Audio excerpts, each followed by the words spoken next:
Welcome back to the NA Major Qualifier. I'm Jackie Jing. I'm with our analysts Veli and Jesse, and we are ready for the second matchup.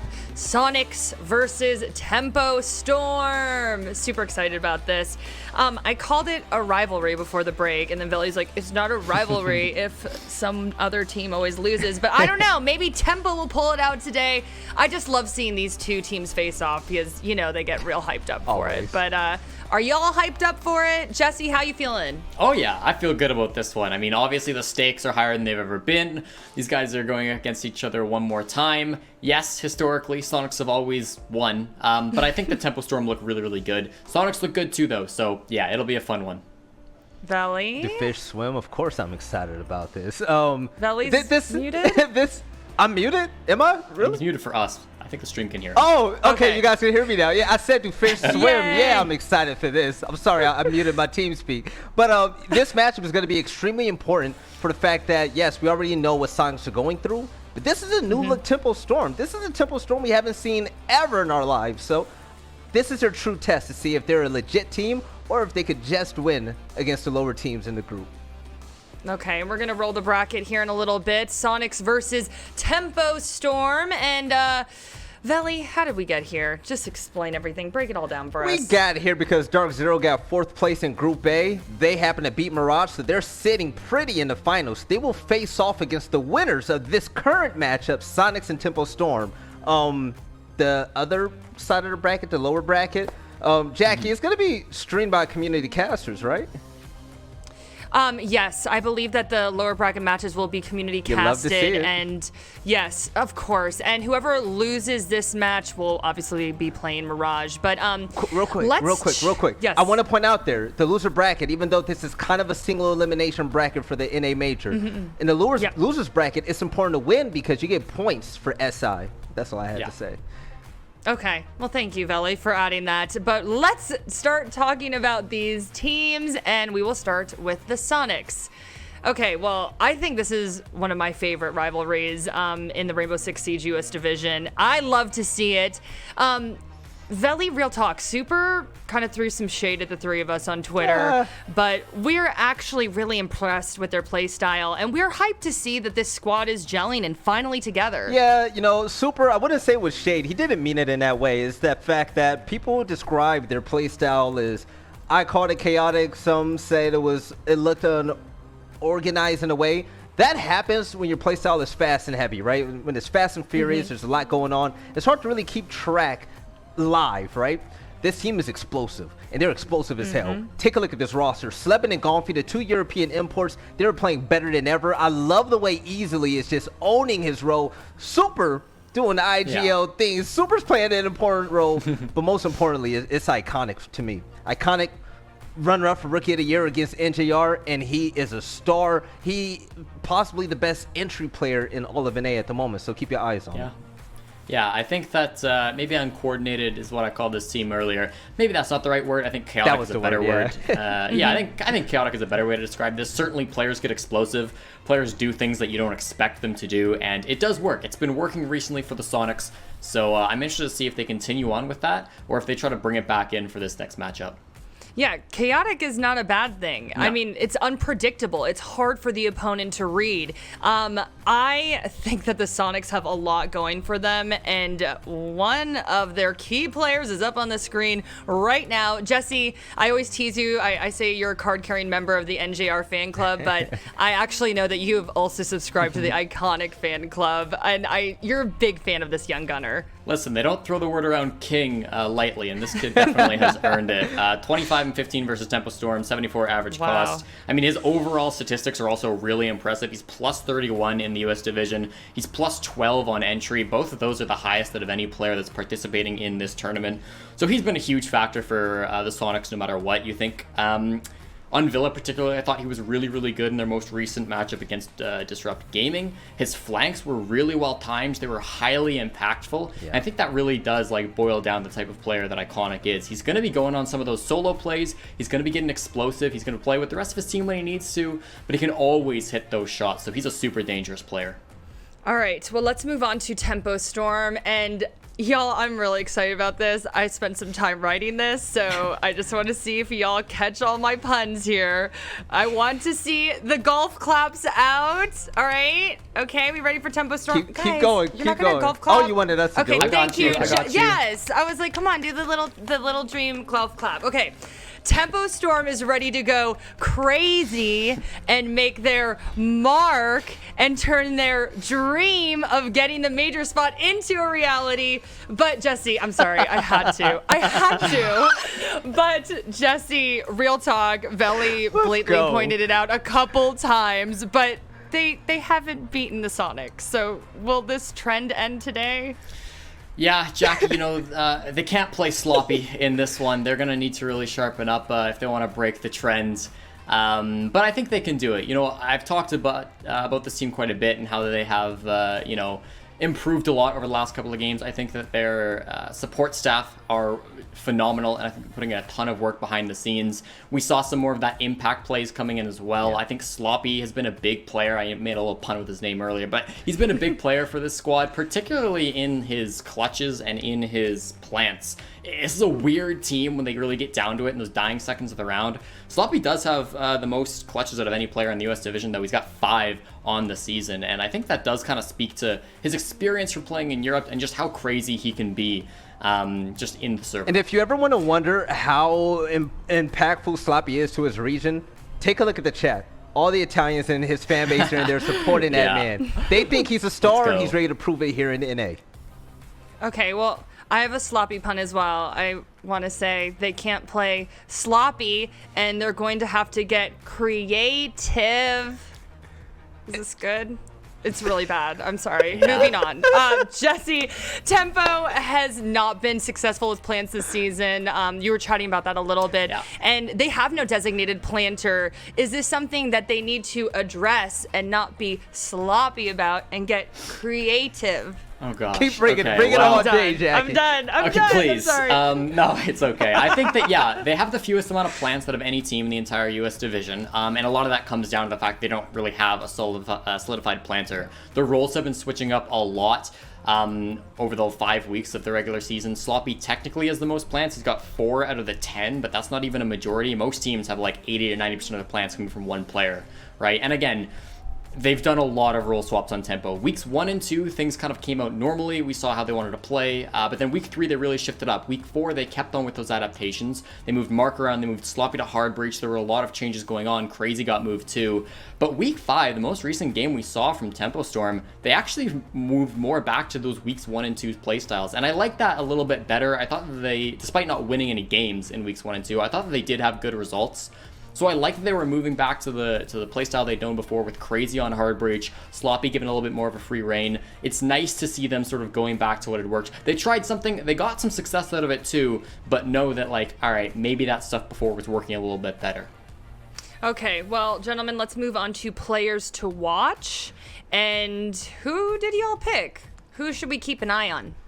Valley, I'll start with you. All right, I'm picking my man Mark the Shark. We all know him. Aww. He's played with the greats in the game. He's been their impressive resume. And the reason why Mark is the man to watch for me is a simple fact that you take a look at the stats from the first 2 games this year, right? Mark was -12, all right, 28 and 40. His last 2 games, he went 35 and 27, +8. That just shows that consistency that I was preaching every pre and post game conversation that I had with you all was true. And you know what? I spoke to Mark and I said, Mark, how come this is a thing now? Like, what causes you to play better and what causes the team to play better? He said it's definitely the role changes, but I gotta admit, I didn't start off hot the first map, and I would always heat up the second map. And I was telling you this, Jesse. I always said that. Yeah. And Mark acknowledged it, and he knows now that as long as he's consistent and gunning the way he's been doing the last 2 series, Tempo Storm, they can win just about anything. I think that... Okay, so we will be watching him closely. Jesse, who did you pick?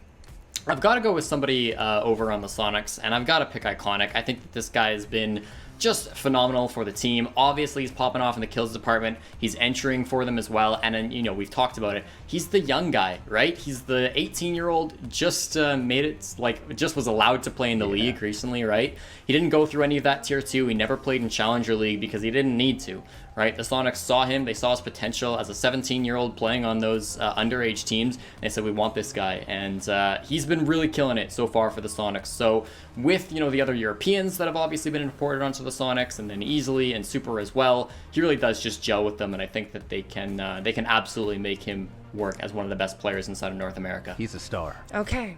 Yeah. Aw, okay, so those are our players to watch. Prediction time, gentlemen. All right. Jesse, I'll put you in the hot seat first. Who you picking? Well, I've been accused of underestimating the Sonics, and I think Super thinks, in general, people underestimate the Sonics. So I'll give him a chance to prove himself right. I'm going to pick Tempo Storm to win this matchup. I've not hidden that I think this team is better than where their standings have placed them. And I expect them to walk away with this matchup, but it should be really close. And certainly the Sonics have a lot to offer to the table. If they win this game, they can hold it over my head. That's fine with me. Okay, Veli. I'm going to say, first off, rightfully so, people underestimated the Sonics. Look at their history. They weren't the best team in any of the leagues, right?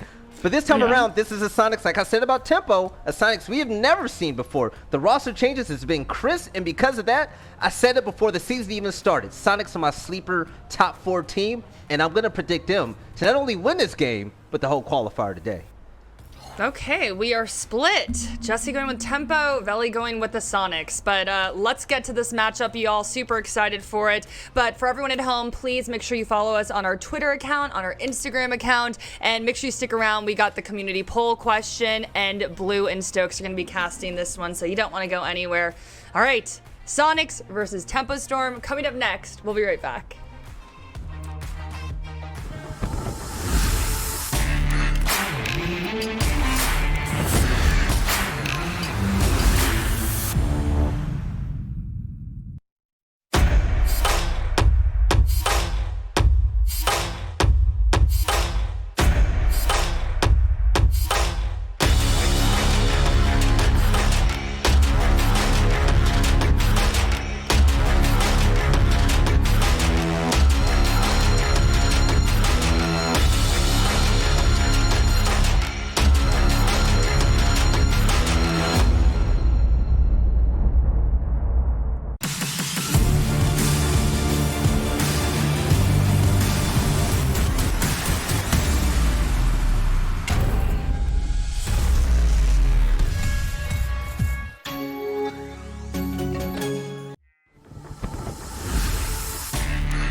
Welcome back once again, ladies and gentlemen. It is time to start our second series of the day here at the US Major Qualifiers. Tempo Storm going up against the Sonics. That's definitely been an interesting rivalry to see develop here over the past few weeks and even months if we go back a little bit further than that. And so far, Sonics has been on the winning end of most of those matches. Isn't that right, I believe Stokes? it's all of the matches, actually, that Tempo Storm has lost up against the Sonics. So, but walking into this one, we're seeing a little bit of a different Tempo Storm. We casted their last match, John, and they're looking revitalized. Their entry game's a lot better. They seem to have a lot more cards than we initially thought. We'll see if the Sonics can prove to have the same result. Absolutely the case. And of course, don't forget our community question. We got a different one for you this time. We want to know between these two players, which one is going to end up with a higher cost rating at the end of today's match. Will that be Super or will it be Crazy? Go ahead over to our Twitter account at R6esportsNA and submit your votes. We'll have the full results a little bit later on in the show. That's a very good way to gauge how they're going to perform inside of this game as well. If you guys don't know what cost is and you are going to go vote on that, remember it's kills, objectives, survivability, and trades. That's exactly what cost stands for. So vote appropriately. Whoever you think is going to have the better cost percentage, make sure to go over to the Twitter and lock that one up. So we have quite a bit of talk about between these two teams, John. How are you feeling about the Sonics in their season? I mean, Sonics has just been a story of growth, really. There hasn't been too many negatives to harp on with them. They've, generally speaking, been showing improvements from every single match for the most part. I do think, obviously, the individualistics of their players have gone, a little bit left and right sometimes, but for the most part, they've been bringing a really solid performance to the table. If they had their full, I said this on our weekly show at one point, if they had their full roster at the beginning of the season, I think there was a really good chance they could have ended up in Group A of the US division coming out of the first split there. So really, really strong performance, and I personally expect them to end up winning this match, even with the recent performance increase from Tempo. You can see our maps, by the way, on, if you haven't noticed it already, right below us here. We've got Villa and Oregon as a pick from Tempo and the Sonics, respectively, and then Coastline is our final map. I think it's a pretty good map pool, and looking through it right now, actually, for the corresponding map pools for both, Tempo actually doesn't have a positive win rate on any of these maps. They're 0-1 on Villa, 1-2 on Oregon, and they have not played Coastline in the last 3 months. So Sonics at an advantage to start off here. We're going to have to see if that all follows through, as we're pretty much ready to jump into the map, folks. So it should be getting started at any moment here, and we'll get to see which of these two teams comes out on top. Like I said, I personally expect to see the Sonics win this one, and I've got a pretty clear-cut reason as to why I think that's going to happen, despite the really good things, just to clarify that.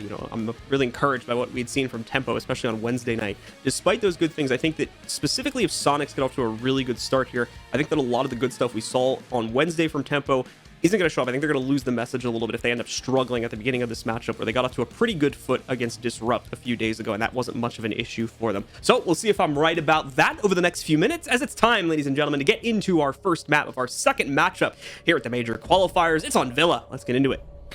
We shall. Sonic's going to start off the bans, as they'll be starting defense, so who's not going to be played here on Villa? I have to see, and it's going to be Hibana. Expected ban here. Sonics more than likely want to go for those impact tricks more often than not, and that's exactly why we're going to see Hibana banned out here.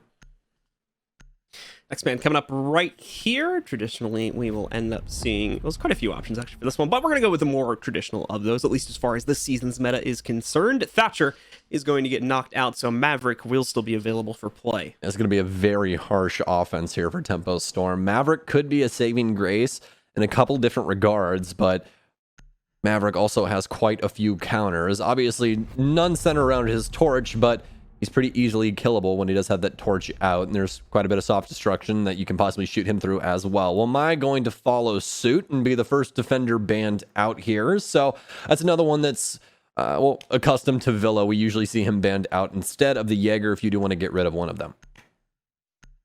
And our final ban coming up right now. Last one is the choice from Tempo, I do believe. And we are going to end up with Cade getting knocked out as the final ban there. So that'll end our ban phase and take us into the first round of this map.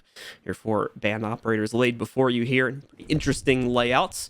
Not anything too far out of the way here, though, except for maybe the Cade one. That's probably the biggest question mark that I would have to throw out there, but it's understandable as to why they would do it. We've been seeing a lot of Cade tricking going on, especially on this site in Aviator Games, so they do not want to deal with that, along with a couple of other places where Cade can be useful on this map. Okay, well, let's get into the very first round here. As you just said, Aviator Games is going to be the site. We're already going to have a 6 pick, so spicing things up early here. Going to get rid of the Clash. Not a bad 6 pick at all. They already have plenty of utility to be able to play around the site, as well as the usual positions that we see towards the top of main or 90 or those usual areas that we expect. So Goyle brought for the double shield. Do they have an extra one? They do not. Just wanted to make sure just in case, especially after that Valkyrie we saw earlier bring the shield. So only going to have the 2 Goyle shields to work with, and obviously they're a bit of a ticking time bomb, so you don't necessarily want to be playing directly behind it for too long, for obvious reasons. Should note, guys, of course, we've got some new pro leagues that are available as well. Go ahead and in-game and check them out, and remember, for a limited time, 30% of the proceeds from those skins are going to go directly to the pro teams themselves. So make sure to jump on that opportunity while it's available. Yeah, they're very pretty skins. You will definitely be the best looking inside of the lobby. And if you guys didn't know, skins actually do equal wins. So definitely throw your wallet at that. It's needed. Some beautiful stuff. I believe that right now we also have a Goyo skin, I think. There's all the skins that are out currently right now for the Pro League set are awesome. And I love the color scheme that they went with, or at least where they put them on this setup. Because usually the Pro skins are that gold, white, and carbon fiber. So... All right, guys, well, let's see what Tempo has to offer us here on their attack. Things are going to start out with a bit of a split push. 3 players working their way in north to south, leave the other 2 going for the front entry closer to the site itself. Excuse me, 4 players, I think, working their way in through here, as Mark is also going to be with them. Well, good start here for Tempo. North to south clear. You have 1 hard destructor. They're going to be bringing the thermite. So also have the jackal as well. So really worried about the Sonics roam potential here, but not too much to be had. They have to worry about Iconic, who's currently playing all the way downstairs. Have some dedicated utility over towards red, but Tempo Storm doing a very good job of probing out the map with this Iana, using her Gemini clone to be able to clear out the top level. Good utility use, and they still maintain all of their drones as well. Replicator going to be used once again here to bring the clone out. Get a little bit of a peek onto the site itself. Everything actually looking open. They know they really expect that to be clear, though. Very rare that you'd see a defender actively play in that part of the site. So I think Tempo more just confirming that that is the case and that there's no weird setup or anything like that going on from the Sonics. Hopefully there's no way they just walk into the spot. I don't think that they would, but we do see a run out. Is he ready? No. Oh, he is! Crazy! Oh. What a flick. Takes down Sleben. That's a way to start off the round, denying the run out. Tempo Storm still lagging behind a touch, but no, it's actually an adjustment here by Sloppy as he jumps off the roof. We do still have some presence inside of Master, but right now it's the Sonics getting aggressive from defenses. It's a very patient game here for Tempo Storm, and it continues to work out for them. Iconic actually gets a trade, takes down Dream as the Tempo member takes out one of the Sonics inside of Study. Yeah, Sonic's still down one player, though, so they're going to need to be careful about how they perform on this. At the same time, Creators took some pretty heavy hits, and the same can kind of be said for Crazy at this point from his earlier duel versus Sleben. Another 1-for-1 exchange brings us down to a 3v2 as both Mark and Easily are lost. They'll trade each other out. Rotates coming in from Iconic, back around to try and crunch onto the push that's coming in through Study right now, but there's a smoke in the way. It's not going to be free for him to try and push through that, so not as easy of a rotate as he thought it was going to be in order to get Sonics back into this round. Nitro Cell thrown out there as well by Iconic. It's not going to meet much, but the shots from his rifle will. It's going to take out Crazy, bring us down into a 2v2. Both the remaining players on Tempo are incredibly lit too. Just 1 or 2 shots should take them out of the fight. It's not so much the case in the Sonic, but it doesn't matter for Creators. He's able to find a lineup against Super to eliminate him, but Iconic also gets Creators. However, he's not quick enough to be able to take out Sloppy, so Tempo take control over round number 1.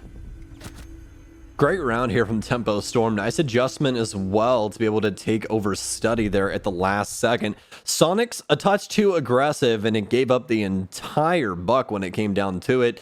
Able to hand over some kills to Tempo Storm, who took them merrily and then walked away with the round as well after a very good post plant. So a good start from our attackers, although a very close one. Sonics, as well as you said, being a little bit too aggressive for their own good in that situation. The run out, of course, is one thing, but then the second player that gets lost a few minutes after that is where things really start to be set down the river there for Tempo's favor. Obviously, Sonic still come very close to being able to trade it out and ultimately win the round despite that, but had those two players not tried to go over their aggressive plays and had stayed alive, things could have ended differently potentially. Either way, it's going to play into Tempo's favor, and we'll see the Sonics rotate over to Trophy Statuary instead of reattempting that same site. Initial thoughts about Tempo Storm is that they seem much more patient than their previous game with the Sonics. Tempo didn't seem very opt to go for a lot of map control in the prior game that they had. It was very slow moving. The offenses were very disjointed, but now they're playing more as a team. They're being patient. They're getting the picks that they need, and it seems that they're inside of the Sonics bag, at least, or at least inside of their mind on how they want to handle things. Sonics, again, being very aggressive early on, and Tempo able to deal with that. I also really like how they're not really pushing anyone into face check with the drones or really using any of their drones initially to get intel. The Iana pickup there was huge for that round, and it definitely helped them out quite a bit. Take a look at Tempo's strategy here. Obviously still the extended roam going on from Sonics, especially over towards Aviation and games. But Tempo don't seem to be too concerned with that part of the map currently. It's a pretty singular focus on the site itself, as we've got 4 players that are going to be working their way either into Master or Kitchen downstairs, and Mark is right on the other side, possibly looking at either a way to work himself up onto the rappel for Astro Window or possibly somewhere else too. Could be going into like Mudroom or something like that. But it looks like Astro Window is where Mark's going to play around with. Well, Tempo mainly focused on Master for the time being, working their way inside of sight right now, and it could be a very difficult plant here for him, or for them, excuse me, as there's quite a bit of soft destruction done to the flooring underneath, but that's not the main issue. That's more of a smoke screen, if you will, for them to clear the downstairs. What they truly have to be worried about is Iconic with those impacts, but Iconic shifted away from the wall now as it appears that the Sonics have some intel on what could possibly happen with this clear downstairs. Tempo could possibly go for an Astro take here up the staircase, but that'd be very, very weird, especially with Super's positioning. I don't exactly see that happening, but the Sonics, aware of something with this adjustment, now easily pushing up into concrete, almost getting too aggressive there as somebody was playing the window, and they're actually going to give up one of the walls for free. I believe that's actually Closet. Let's take a double look at that. And yeah, it does appear to be the case. However, we're also going to see the primary wall get breached in a moment here too. I don't believe that there are mute jammers on it, but let's zoom in a little bit more. Yeah, it looks like they've been dealt with already. So going to be able to sneak their way past that more than likely. Iconic doesn't even have impacts. He has barbed wire. Excuse me. And there we go. Here comes the breach now into the primary wall. Mark's also going to take out with one of his grenades, I believe. He'll take out the Goyo shield past the wall in the process, so that'll deal with that. Sleben, however, finds the first frag here after some delay. And will be able to catch Dream right under the 1 minute mark. Well, decent round for the Sonics so far, slowing down a lot of the aggression that we saw from the prior round. It's up to Tempo now to set pace, and it's not working out too well. Especially after this now down to Mark inside of Kitchen, but he has someone in tow to be able to assist him and actually maintain his life. Not too many drones for Tempo to get intel off of, and very low time, so they're going to have to try and execute here. Sonics looking to get aggressive, expending quite a bit of utility to keep Tempo locked down in their corresponding areas. Gomfi with a big kill here, but Sloppy with an immediate refrag is it's the entry from Bathroom. 2 swing out. Can Super come in big here? He can. He closes down 1. The last remaining member on Astro's stairs easily picks up that frag, and the Sonics claim round 2. Astro's stairs pressure comes in just a little bit too late there and is not able to fully assist with the take through the room itself. As a result, Sonic shut things down on top of their great denial that had been happening earlier on in the round and are able to claim their first defensive win. It's going to go back to Aviator Games now as they look for the second.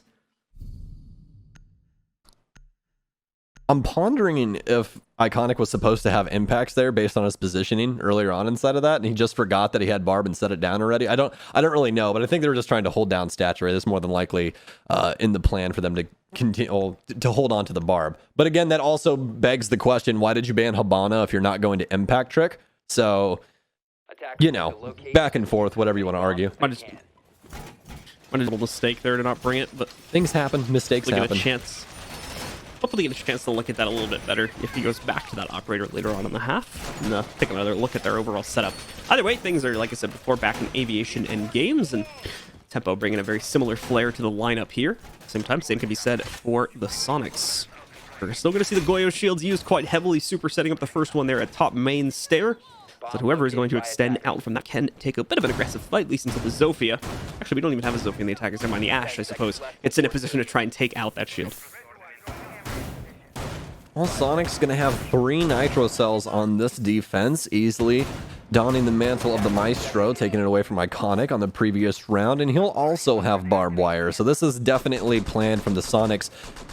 They also have soft destruction done to the singular study wall. That was there the last time as well. It just wasn't, didn't have too big of an impact to the very, very last bit there where we saw Sloppy able to get a kill through it for a post-plant. But now the Sonics back inside of the same site. A little bit of an adjustment on positional play here. Super going to be starting things off on main. Don't see too big of a roam game just yet. Iconic is downstairs once again, so this is going to be damn near the same setup that the Sonics brought the last time around. Pretty much the case. So with that said, we can expect a pretty similar take attempt from Tempo 2. Already see them trying to drone out through study and get a good idea as to what the setup's looking like. They'll have a pretty good idea of it due to Sloppy's drone here is going to make quite a bit of progress in trying to figure out where Super is. And in a second here, you can see Sleben too, although he will lose the drone in the process of doing that. Mark will reconfirm it, just making sure that they didn't change positions after being spotted, and they are going to commit to their hold in this current position at top stairs. And that's not necessarily going to be an easy hold to push past either, especially with it being 2 players on it. Quite a bit of work the Tempo's going to have to do in order to bargain past that and then work themselves to the site as well, because you can see this, they do have soft destruction onto the main wall leading into Aviation, and that's going to be quite a bit of a problem too. Good news is that they cannot possibly get grenaded on the staircase unless it's thrown directly at them. Can't happen from underneath, as that's all concrete, and Super's going to continue to continue his life at least, as all that gets burnt away. Shield now gone as well, as Sleben abandoned ship off of the main staircase. Now with main pressure here, Tempo Storm can possibly find a road into sight. All they need to do now is lock down 90, and they could possibly get a barb plant, but the difficulty with that is that soft panel still exists, and the Sonics have quite a bit of sight pressure to be able to keep that panel locked. Let's see, Creator's going to hop on drone here for a sec. Oh, never mind. It's going to get muted from the other side of the wall, so it's going to cancel that opportunity real fast here. Coffee's got himself up. mute jammer frenzy going on right underneath his Fury. Now he's got 2 stacked right on top of each other, basically. And away from that, we've also got a potential denial coming out here from Iconic if he times it right. Oh, it's going to be just a little bit too high there.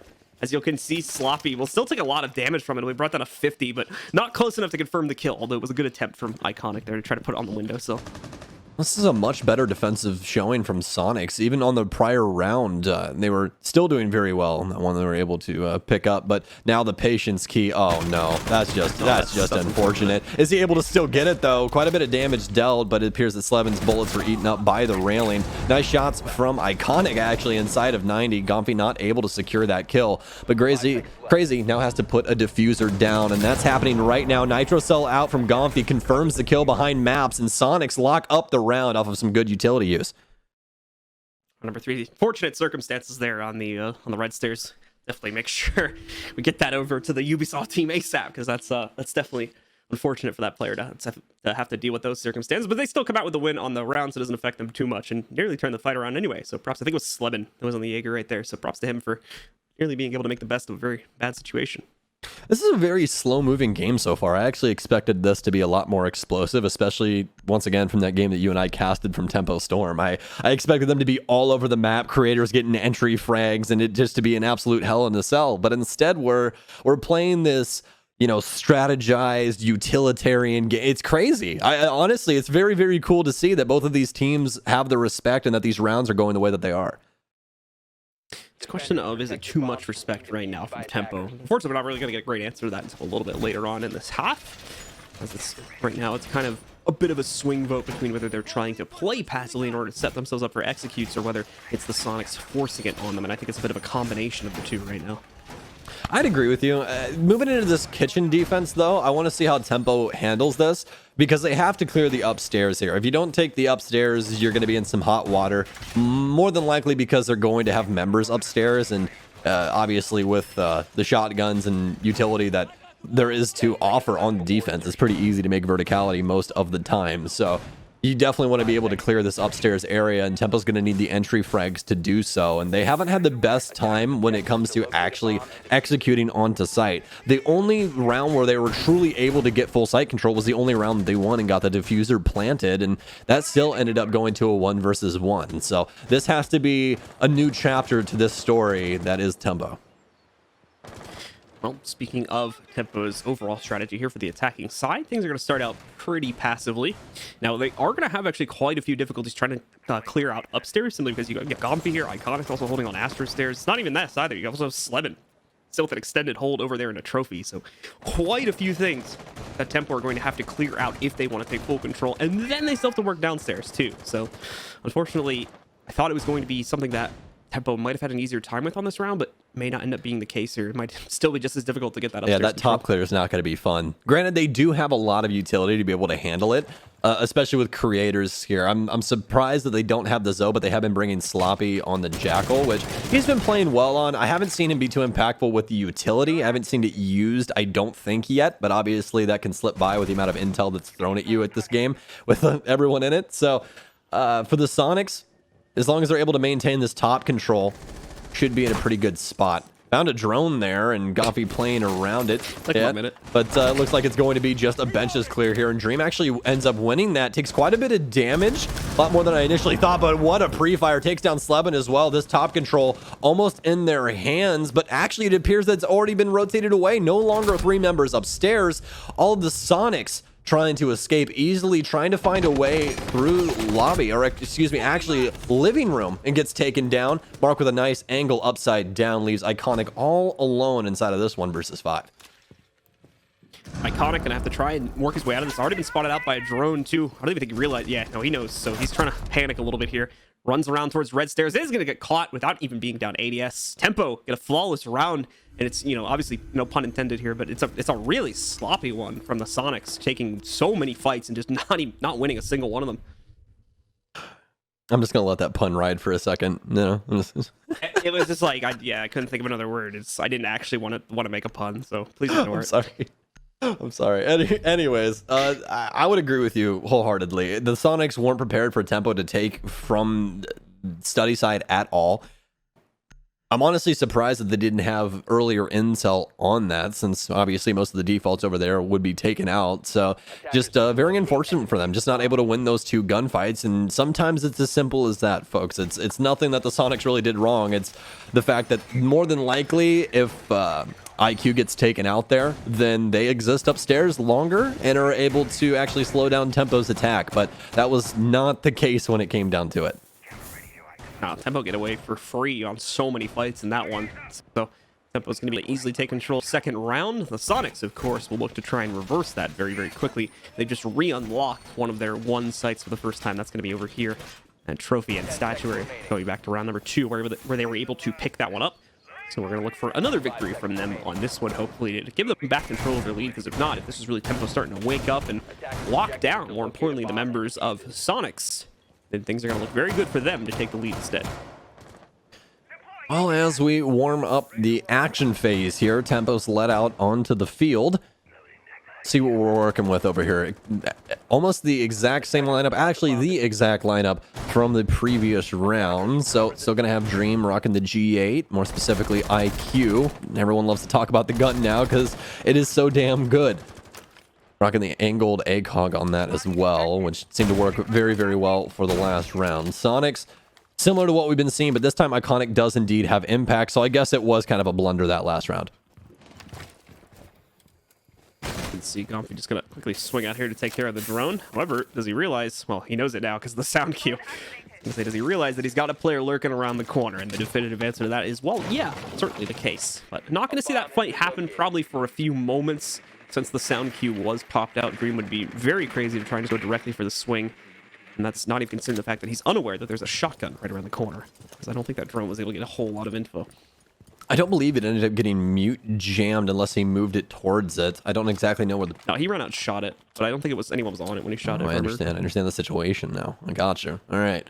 So, main stairs pressure still for Tempo Storm, but it seems to be a full adjustment for them. They'd much rather go for master control here, and this is going to be the last big adjustment they can really make unless they plan to do something quickly here. But this is where the utility is going to be dedicated for Tempo, so here's their effort to try and work into sight. Crazy's stunning over now, and he wants to go for this hard destruction, but that's more than likely not going to work out well since Iconic does indeed have impacts. Impact over, gets rid of the initial exothermic. Crazy still has one as more stun grenades pour over the wall, burning up those ADSs. Crazy has adjusted himself inside of the bathroom with that diffuser. It seems that Tempo Storm wants to try and go for a funneled push here instead, now knowing that those impacts exist. Someone's going to get burned out. We'll also see the Goyo Show get taken care of pretty quickly, too. And in the process here, Sonic's still with a good amount of control, especially extending out over there towards red. A lot of the pressure from Tempo is coming, again, almost primarily from Astro. However, it's working. Dream gets that first pick, finally. He's able to take out Sleben, and Dream has now moved closer and closer to sight, especially towards Statuary, trying to move in from that point of view.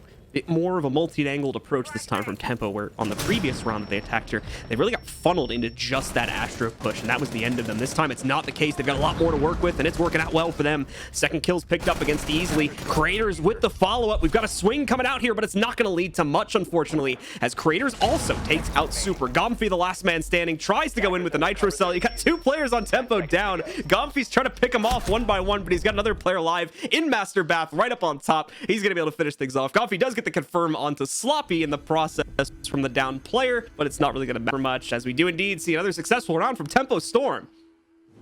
What a round from Tempo. Very good take. They weren't even able to get the hard destruction done, but just simply won their gunfights. So for Tempo, I think that you continue trying to get these gunfights as often as you possibly can, because that seems to be the winning ticket here for them. For the Sonics, though, I want to see them go back to this patience. They continue to peak wide and end up losing these gunfights. But again, I still think that the Sonics are fully well and capable inside of this matchup to win those gunfights. It just so happens to be leaning more towards the Tempo favor right now for the time being. Defenders, protect your bombs. And that's allowed for them to now take the lead away from the Sonics. 3-2, so a small one to build up from, but at least it's a good start, especially if they can carry it forward and end up with a 4-2 scoreline coming off the attacking half. Sonics, of course, have just as equal of a chance to try and equalize things now to put it up to 3-3, but they are heading over to Aviation and Game. So far, they have a 1-1 record on this site in the half. Okay, well, we're headed back to games now, and as you just said, last round here, so we'll see how well the Sonics do. Does easily have impacts this time? No. So the barb is supposed to be on this site, and assuming that impacts are supposed to be on the other site. So that's exactly why we're seeing that one right there.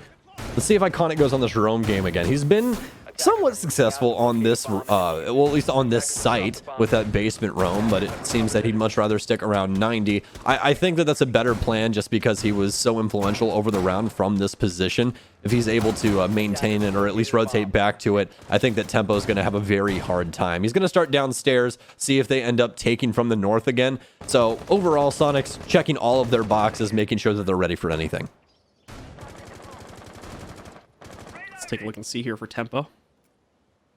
We're going to see their players pretty quickly just try to commit to the north to south clear. So similar vibes being put out here from Tempo. Oftentimes we've seen the north side of that push get ignored a little bit though, and they have to kind of double down on the south side push. Especially that happened the last time they actually wanted to. So they ended up focusing a lot more on study, and that led to quite a bit of success.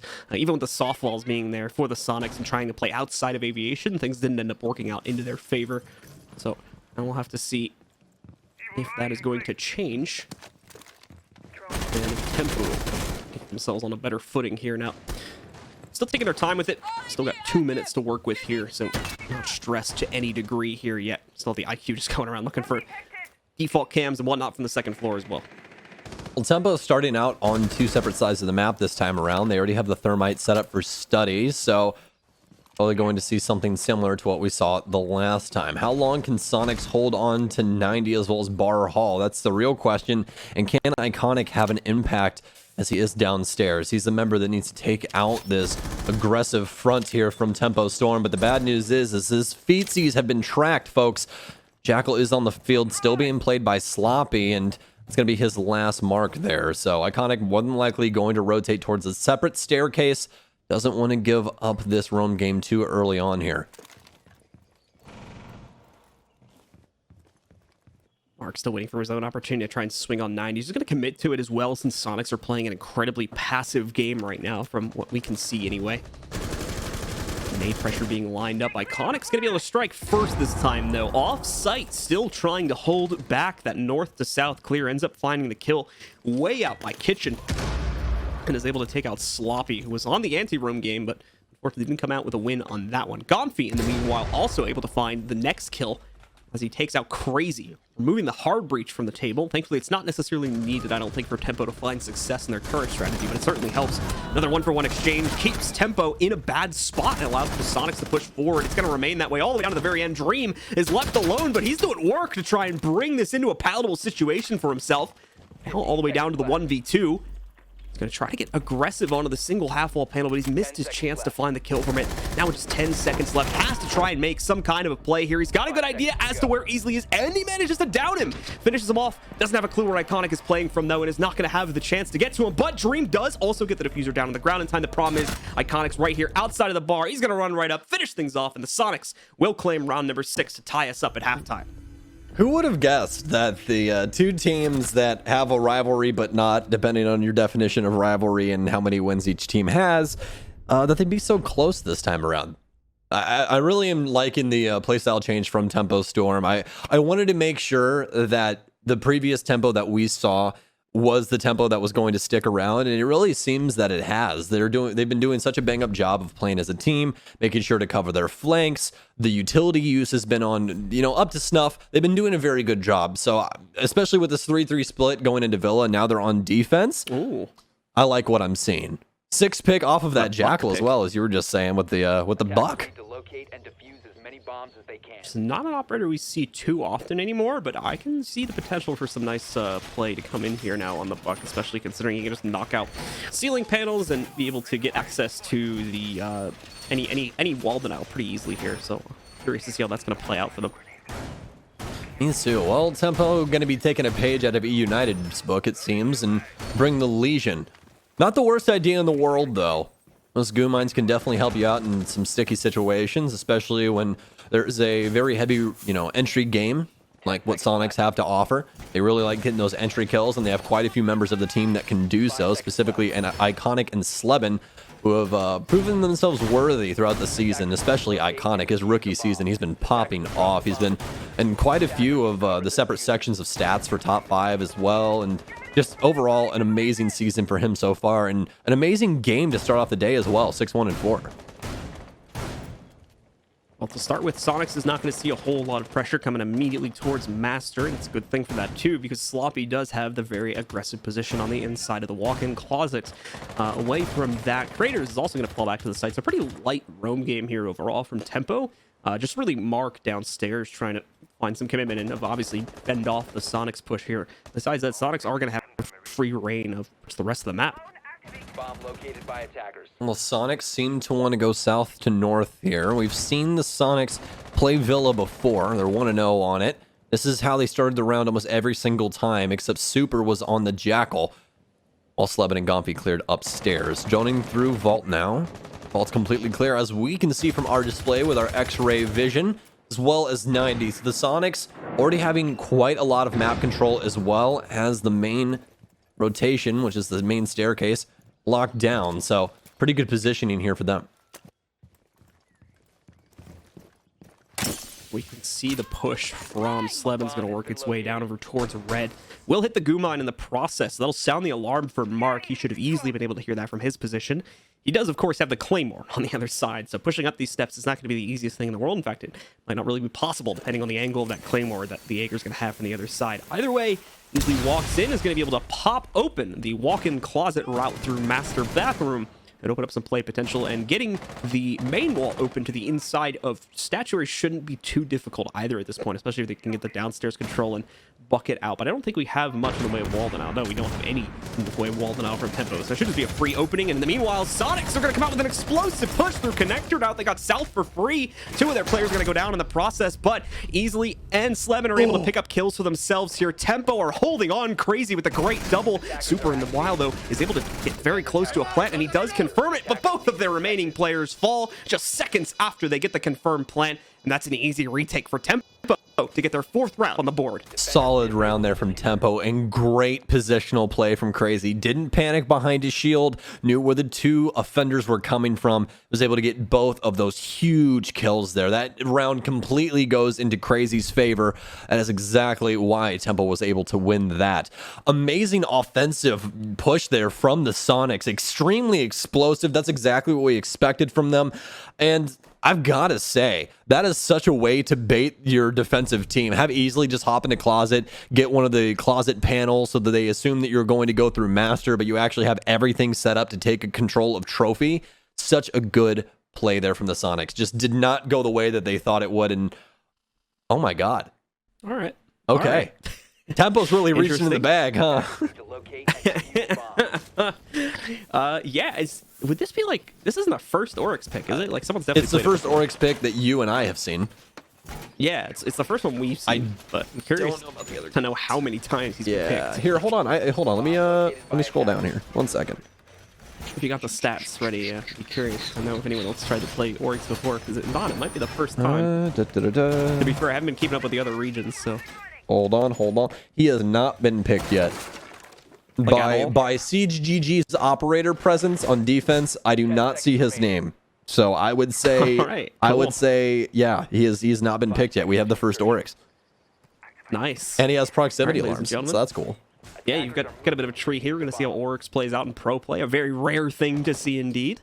It's going to be taken by Craters here, who's actually had a pretty good performance for the most part here, especially in mid-round fragging capability. So I'm very curious to see how the Oryx plays into their overall strategy. It looks like it's just going to be roam game for the most part, which is kind of what you'd expect. Yeah, as well as like hatch play, and that's exactly what he's going to pop that as well. So for everyone at home that strictly just watches the game and doesn't play too often, or you're newer to Siege, the operator that Craters is playing is called Oryx, and his ability is that he's able to sprint through walls with his ability that makes a rotation, but he also takes a little bit of chip damage for it, as you can look at Craters HP. Also, he has a passive ability along with that allows him to jump up hatches. Yes, you heard it. That man has a 10-foot vertical. It's extremely impressive. If I remember as well, he's like 6'4" and 260 pounds or something like that. He's a hell of a man, let me tell you. He's basically the yes, Juggernaut. exactly. Is the best way to describe He's literally him. the Juggernaut from X-Men. Deploying sensor. All right, so Mark. Oh. looking for the potential to try Nitro Cell here. It's going to be a bit risky. Obviously, if those of you who are watching are near, he does not see those outlines, of course. So does have to try and play off the intel, the general guess as to where players are going to be moving from, and then has to throw the Nitro Cell. Well, basically blind and only having sound cues to work off of. So not the easiest thing in the world for him to do, but he can have a player play right next to him, and then he can ping something and have a teammate do it much quicker. That's usually how it works. Even though he's not able to blow anybody up just yet, that's still a lot of intel coming into the hands of Mark, and he's able to utilize that to help his team if they do have any more members upstairs. We can't see any for right now. First Nitro Cell off, and it misses its mark. Sonics continue to exist upstairs with plenty of soft destruction. Still 2 Nitro Cells in the pockets of Tempo Storm that could possibly lead to the demise of one of the members upstairs. But now it looks like they have some other plans, but not before Iconic is blown to smithereens, but not before Gomphy is able to refrag as well. So still on equal footing as the Sonics are pushing in through Pantry, able to get one as Sloppy, but not before he's concussed. Diffuser down inside of Pantry now. The Sonics have to try and pick up the pieces. See a long-range fight going to be happening between Gomphy and one of the members of Tempo hiding further back on the inside of the site. Super is able to knock out Creators before he can find Impact, so down goes the Oryx. Mark's also going to take some heat, but he ends up on the winning end of that fight against Super, taking him out of the picture, but Slevin's there just a moment later to add one more for himself. Down to a 2v2. Slevin also has been on the site for quite some time. He's got his teammate trying to hold things off against the plant, and it's going to work off. Takes down Mark, eliminates him. Crazy. It's going to be the last one standing in the 1v2 situation. Thankfully, he's close to the diffuser, so it doesn't have to make some massive rotate to get into the fight. The problem is going to be, though, the lack of post-plant information. It's fighting blind right now. Finds one player out, but is not going to be able to net the kill. Slevin gets the final frag of the round, and the Sonics find that trade to bring us back into a 1-1 situation. I am not going to lie to you. I had no idea where Slevin went after he put that diffuser down. I had zero clue. I didn't see him either. I was trying to, like, where did he go? I was expecting to see him like Astro stairs or something like that, but I felt like I was playing a completely different game there for a second. I thought he teleported. It's like, what just happened? Where'd this man go? But that round reminded me quite a bit of like the split hold that a lot of teams have been doing on Consulate right there. Let's just kind of like, obviously the attackers on Sonics had to play into it for it to happen when they took upstairs control, but that still happens a lot where the attackers are going to try and take that upstairs control. So the strategy of taking what people are doing on the split site for Consulate and just banking as many C4s as possible to try and pick up kills, it's not a bad idea for Tempo. Not a bad idea at all, especially with Kitchen and how much soft destruction you have. It's one of those situations where you want to give what you get. You understand? So like if the kills are going to come down from upstairs, we have to find a way to counteract that. I think that Pulse is the perfect way to do that, especially with the amount of Nitro Cells they've been bringing. They're going to shift some things up, though. We're going to be bringing the Ela for Creators instead of the Oryx. I like that pick, mainly because Creators, Grishmots, are going to help a lot of the situations that Tempo couldn't really deal with, and that was the harsh entry that the Sonics have had. And harsh, I don't mean that in a bad way. What I mean by harsh is they are crazy aggressive. They really want to get these entry kills so they're able to get the diffuser down, and they do it in a very, glorious fashion. There's no going silent into the night about it. Certainly not the case, and now we're going to get to see how the Sonics will look to try and take the lead away from Tempo. Tempo starting to fall behind a little bit here after a great start on this half. Second round follow-up, unfortunately, was not the greatest, although they came very, very close. Ultimately put into that 1vx their last battle. I just didn't really have the opportunity to try and win that one out. Things start off a little bit better. Hopefully that chance increases exponentially and can bring Tempo back into the fold. Got a lot of pressure from Sonics in a bunch of different spots on the map, actually. They've got a pretty diverse push to start things out with. You've got players trying to drone in and get info as they're pushed to work their way into study. You've got a player going in front door. You've got Iconic potentially playing around with connector window. A lot of options around here for the Sonics to play with, and of course easily still on rappel outside Master and droning a bit too. Yeah, standard drones here for the Sonics. This is regularly what their south and north push has been looking like.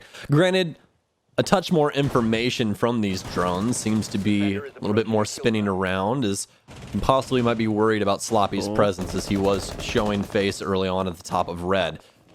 But now for the Sonics, it's a good clear here, and they have quite a bit of intelligence with Crazy with the cardiac sensor below. Attackers have located a bomb. Crazy, try to call the timeout so that they can try to get aggro against easily. They know he's alone, so they know that generally trying to play aggro on him is usually not going to lead to a refrag, but he himself still might be able to catch some kills. He's going to walk in first off here, recheck the drone on the inside of Master Bath, and Have to back out from that, get ready for anyone that might try to swing on him from Astro, but it's not happening. Astro is actually pretty light on defensive pressure from Tempo right now because of the fact that they're roaming so heavily. There's 2 players sitting right below it, though, that can rotate in if the need to rise. On Tempo, continuing the roam game as we see 2 members scamper off downstairs. See how well that's able to work out. The Sonics now have top pressure with only a minute remaining. There's still a lot of work to be done, though. Specifically, destruction. They need to break up all of this flooring. That's mainly going to be the Sledge's job, so we'll see how well Iconic can do on that. Hopefully this time not getting blown up, but a nice run out here from Crazy. The ump might not be the best gun in the game, but it definitely works when you shoot people in the head. Oh my, what a 2K from him. Cleaning up easily, and Slevin Creators pushes it even farther into this 5 versus 2. Yeah, and they were waiting so long for that opportunity, too, so Tempo are probably really happy that that run-out fight paid off so well for them. Last 2 alive, now 1 on Sonics. It's all going to fall to Gomfi after Iconic has a quick 1-for-1 trying to push himself in. Gomfi getting the first pick up here to bring it down to a 1v3. Nearly gets himself a second. Isolated even further. Not going to find it, though. The player who he did fight just a few seconds ago has quickly fallen back into a safe position. It's going to be Creators to pick up the last kill of the round and secure the lead again for Tempo as they're going to push up 5-4. Some amazing rounds here from Tempo Storm, and they always seem to have a resurgence now. I think that's the main thing from their initial place inside of the season to now, is that they're able to battle back inside of rounds even if they're in a bad spot. Granted, inside of that round, they really were never in a bad spot. It was mostly 5v5 the entire time until that 2K there from Crazy, but kind of a misread there from the Sonics, just not respecting Tempo Storm and not holding the run out there. And again, I hate when I say this, but sometimes it really is as simple as that. Is you guys missed one thing, and that problem was big enough to lose you the entire round. Exactly going to be the case there with Sonics, unfortunately, not being wary of the run-out potential.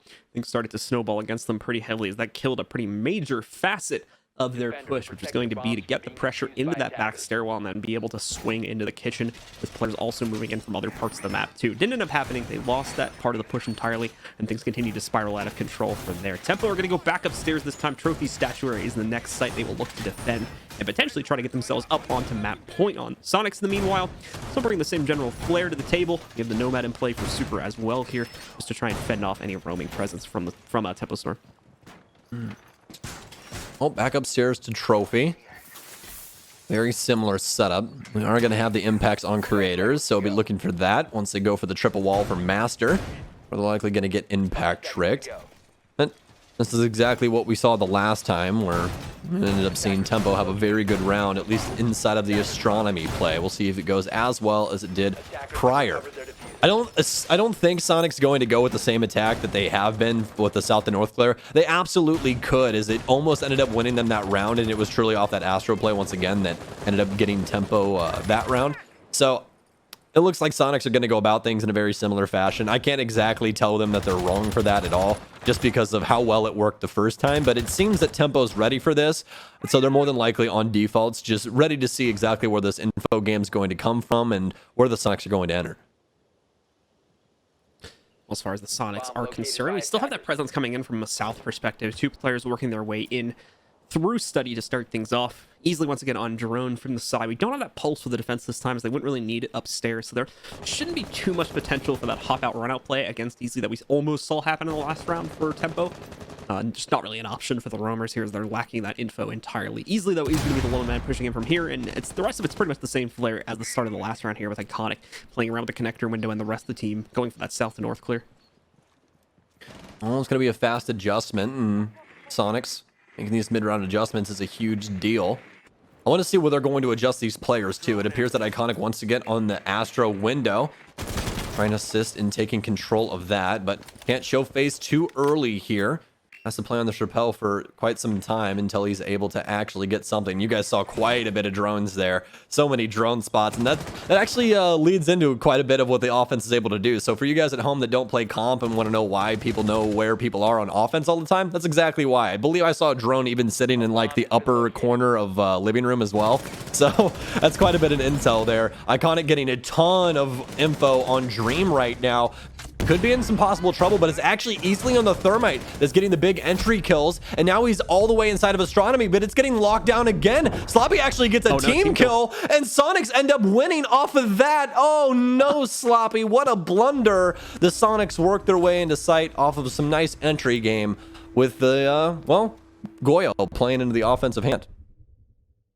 And also the Fragmite stepping up right there as well. Some big plays from Easily, some good stuff. Single-handedly clearing out Master and the bathroom leading into Astro. Great stuff from it. Did eventually fall trying to swing Astro, but got things started. Really kicked things into high gear for his team to snowball that into an easy win to tie us up at 5-5 yet again. These teams are neck and neck right now. We've been trading round for round since it was 3-3. I legitimately sat down and thought that the Sonics was going to win this in 2-0, and I do not think that anymore. Yeah, no, this is a very easily could go to 3 maps at this point. Super trying to pick his 6th pick there, was deciding on whether the Nomad or the IQ is going to be more relevant for this, potentially one of these final rounds coming up here. Ends up going back to the IQ for this round, since we are going to be in the Aviation Games attack again. The weird thing is, and I think this is the main reason why they ended up sticking with the IQ, is that it's not the fact that Tempo's roam game is working out super well, right? Like, they're not getting a crazy amount of early kills. There's nothing truly happening with that. The Sonics are actually getting map control and mostly botching the executes. And Tempo's able to actually retake some of the time, and that's where Tempo's really winning these defensive rounds. We, again, saw that on Astro, where they were able to hold that for quite some time initially, and that Astro round actually almost went the same, or the previous round inside of Astro almost went the same, with Sloppy rotating up the staircase, but just was a little bit too quick on the trigger when it came to his teammates. So I think that's why we saw him stick with the IQ. They've been dealing a lot more with direct sight kills than they have with anybody on flank. The Sonics going to go working for that study control again, as most of them will spawn on the south side of the map. As far as Gompy and the rest of the Sonics are concerned here, we'll start to see their pushes split up a bit more. No real action to be seen just yet, and why would you expect that? It's only 30 seconds into the round after all. We haven't seen Sonic try to play into anything super aggressive as of yet. That same 2-man setup going to be on main stairs too. That'll be the big focus here in the early round for the Sonics, is trying to destabilize that and get them out of there. If that stays there for too long, it can very easily kill any hope they have of working their way in. There's also a lot of soft destruction that's already been done right by the walls here, so in the event that we try to see the Sonics players breach those walls, I don't think that back one is soft this time. Can you flip it around for me real quick just to see? Yeah, both of those are reinforced. Sorry, I can't see the pegs. That's why I need to see from the other side. But yeah, since both of those are reinforced this time, that self-destruct should hopefully help if they can get a roamer downstairs for Tempo to just take out any hard breach that would be trying to take that out. Well, Sonic's slow and steady in this one. Haven't seen a north clear at all. Much rather go for study control here, it seems. Iconic inside of Art Vault. Could possibly be trying to nade into the vault upstairs, and not working out for him. Nades right in front of the actual cabinet. He's actually off to the side. Plenty of utility burn here at the top of main stairs as Tempo Storm cutting through that utility game of the Sonics. Iconic already down 2 frag grenades. Claymore's expended. There's not too much utility left for this offense. The only throwable that they actually have are, well, actually they have a couple more because of the launchers. So they still have the impacts of Slebin, the launcher from Gomphy, as well as one of his stun grenades. So they can possibly get into a site here. I just don't know how much utility they're going to have to be able to keep things going. Quick denial there from Crazy to try and stop the hard breach from happening. Not needing that lower pressure in order to get the job done. Works out well for them. Still have players on Sonics trying to swing for 90 control too, but 90 is such a question mark, I think, right now for the Sonics. They don't necessarily know what's down there because of the lack of a north clear. We do actually see the wall getting breached open successfully this time, as they're able to move it away from the Maestro and put it on the other wall's right corner, where he would be least likely to hit it with an impact. Well, now for Tempo, it's all on patience. Patience is indeed a virtue, and it's a big part of Rainbow Six. You got to lean on that utility to speak for you. You don't need to go to guns immediately, but it might happen a lot faster than you think. Gomphy barreling down onto the bar door, has 3 inside, but his trades back and forth. This marksman down to the corner. Crazy working his way in behind the bar now. Claims 1. Iconic with the immediate refrag, though, and it's Sonics all over the board as they also entry into planes at the same time and clean up everyone. 6-5 going in favor of the Sonics. A lot of excitement going on there in the Sonics camp. Even the dogs jumping around too. But certainly reason to celebrate, as you can see right in front of you on the screen. Soniqs just pushing it up to map point. If they take this one, they'll be able to end it in the final round of regulation. But with the way things have been going, we're very likely going to be looking at a traded round from Tempo. And if they're able to do that, then we've got 3 more rounds that need to be teed up. I'm ready to rock here to decide the first map between these two teams. Listen, no matter how this map ends, I just know that I'm going to be filling my water. I'm going to be stuck here for hours. I already know that. I'm ready for it. I am prepared, and this is going to be a really good series, I feel. I feel like we're going to end up going to Coast, especially with how Tempo played on Oregon the last time we saw them. But again, that's for future conversation. Now we got to figure out if Tempo can possibly get to OT here, bringing quite a bit of utility to help themselves with that top game again. Plenty of nitro cells in hand, but how long is Tempo going to finagle around upstairs? That's the main question, because they've seemed opt to evacuate quite early on in these prior rounds. They've got 1 less nitro cell than before too. Mark is still on barbed wire right now, so they ended up going with that choice over the 4th nitro cell that, if I remember correctly, they did have on the last defense here. They tried to go kind of all in on, like I said, what we normally see from teams on the split site back on console. Yeah, Mark also playing that Jaeger, so have to bring the barb. Attackers are moving out. No nitro cell, as you said, but Jaeger also has the bulletproof as well. No nitro cell in his kit. Do still have the shields as well. Only bringing 1 this time around, though, with creators. Obviously, Sloppy bringing 2 of his own, being the Goyo. So 3 shields to burn through. Extreme top hold here from Tempo. We'll see if the Soniqs can actually get around it. Once again, that split pressure going to be a pretty big piece of this from the Soniqs. The way that they start out these rounds, you can see they've got players working themselves all over the map. Iconic from that connector window again. Easily. I mean, you guys know it at this point. You've seen it like 3 different times, so I don't think I have to explain it again. Yeah, easily going to work himself up there. And we'll start to see pressure be applied to areas like Master pretty soon here. A little bit of a fumble on the Tempo side, trying to get past that door too. It's the funniest thing about Siege, though, right? Is you feel like you're saying the same thing over and over again, but it's always the minor adjustments that make the biggest impact. Yeah. There's a slight difference. So once again, Tempo is going to get read on. I'm pretty sure that was easily they saw on the outside there. So they're going to be aware of that presence. So that delayed run out that ended up working out really well for Tempo too, because they caught not just 1 but 2 players that were trying to hop in through those back stairs windows that sit right behind kitchen. This time it's going to be Tempo that starts things off into their favor, though. Let's see. Gomfy's going to end up getting wiped out. I actually assumed that he hopped into connector there, but he didn't. He ended up just actually getting smoked while passing past the door. Mark also picks up easily as well. That's the hard destruction, but Slebin finally gets 1 for his team. It's Sloppy down, but the Goyo shields still remain up, with 2 of the Soniqs members trying to finagle their way into the top area here.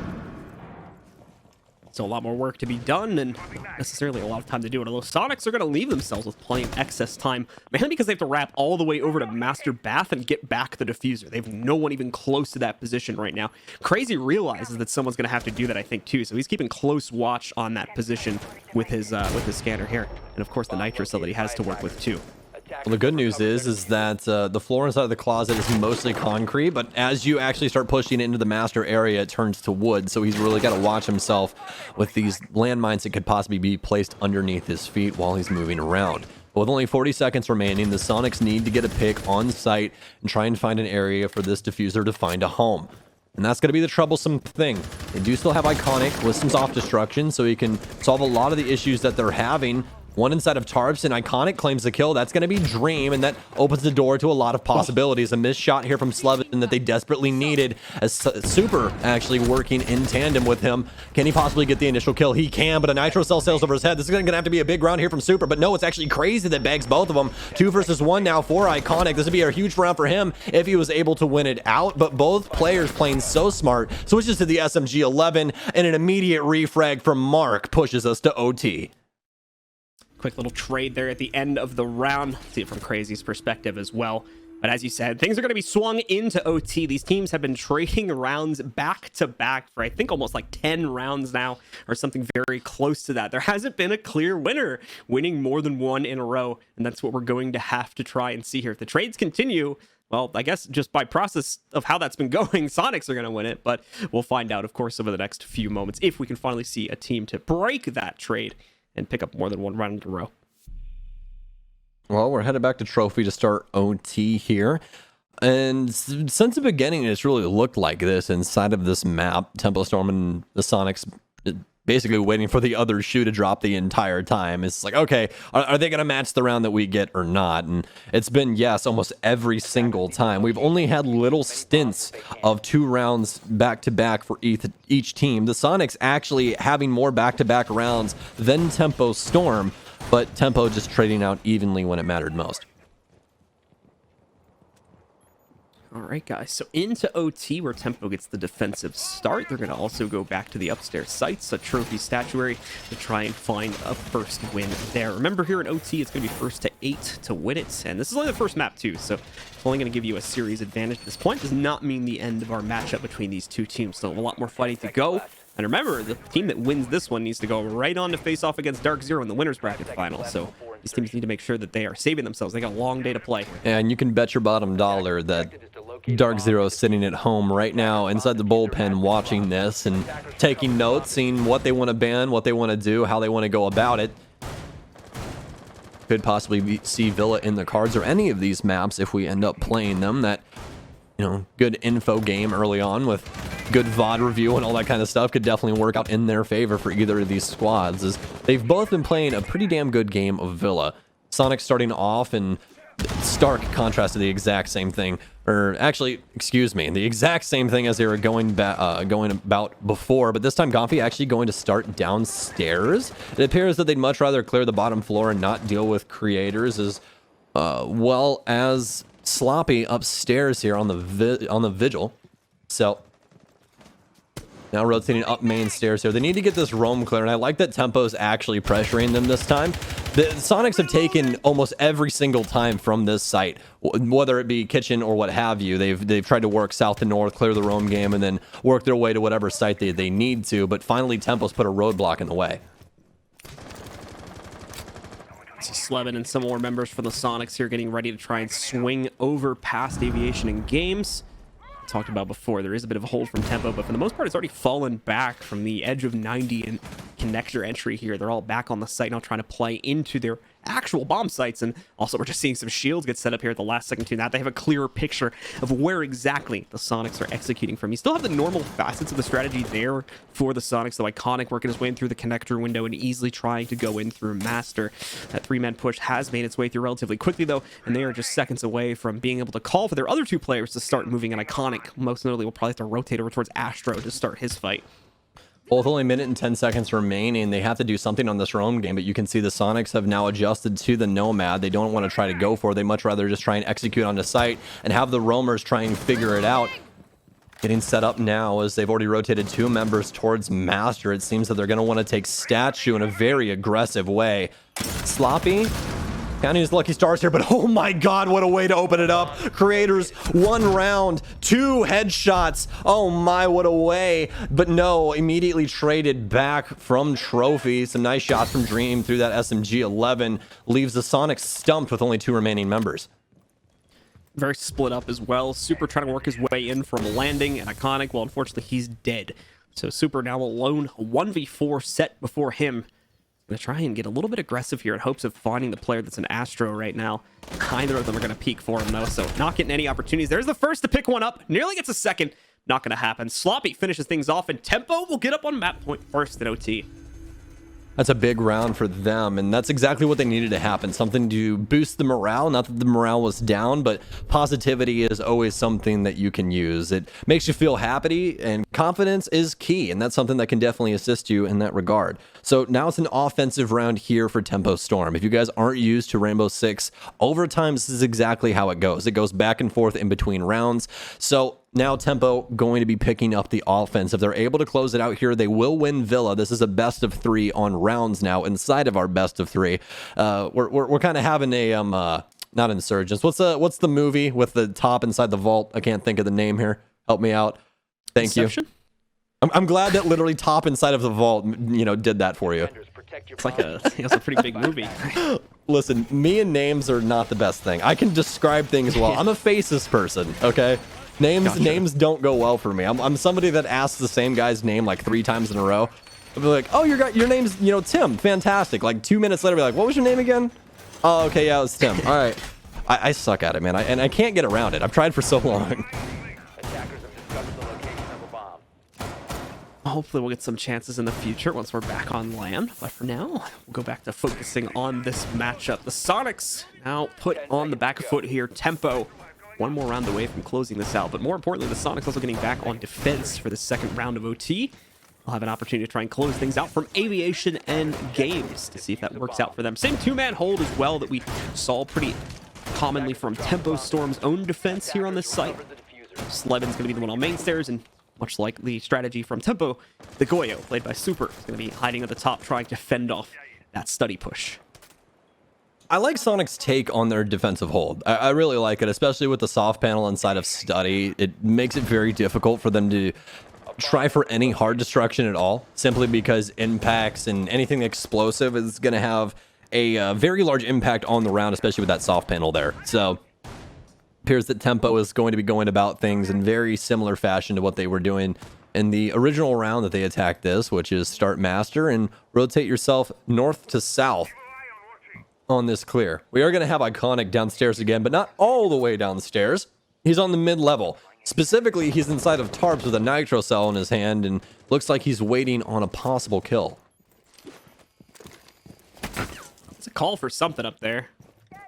Not really sure for what. There's not anything there, but the nitro cell is just going to get left there as well since the drone saw it. So there's more likely a call from Tempo, like, guys, just watch where you're walking. This could have been really cool, too, if it didn't get spotted by the drone, because it had the potential to catch like 2 or 3 different players at once. But yeah, they know it's sitting there, so they're just going to take that out just to be safe. It's probably the weirdest play around the nitro cell I've ever seen, at least not I've seen in a while. They tried to go for a pre-play setup, so yeah, IQ just shot that Valk cam up there inside a statue as well. It was a very weird spot, though, to be completely sure, especially with not knowing that a Valk cam was there at all. It's like, what are you doing, Iconic? I don't really know. Yeah. It was just like because the drone saw him throw it, so they knew it was there. It was just like a really awkward situation for Iconic because he got caught right when he was setting like it getting up. caught with hand in the cookie jar, right? Like quite literally right there. So that plan is not going to play out too well for the Sonics, but I think they don't lose anyone from that at least. So just the wasted utility is all they'll suffer from that. Under a minute now, so Tempo is going to have to start getting aggressive here and more importantly start swinging closer to the site. And well, they've pretty much done that. They're right at the gates. They just have to worry about their execute. And at this point in the round, they've got a good amount of excess time to set up the rest of their take here. More rotations now for the defense, it seems. And nice pick here from Slevin to start things off. That's exactly what they need in order to bring this round into their favor.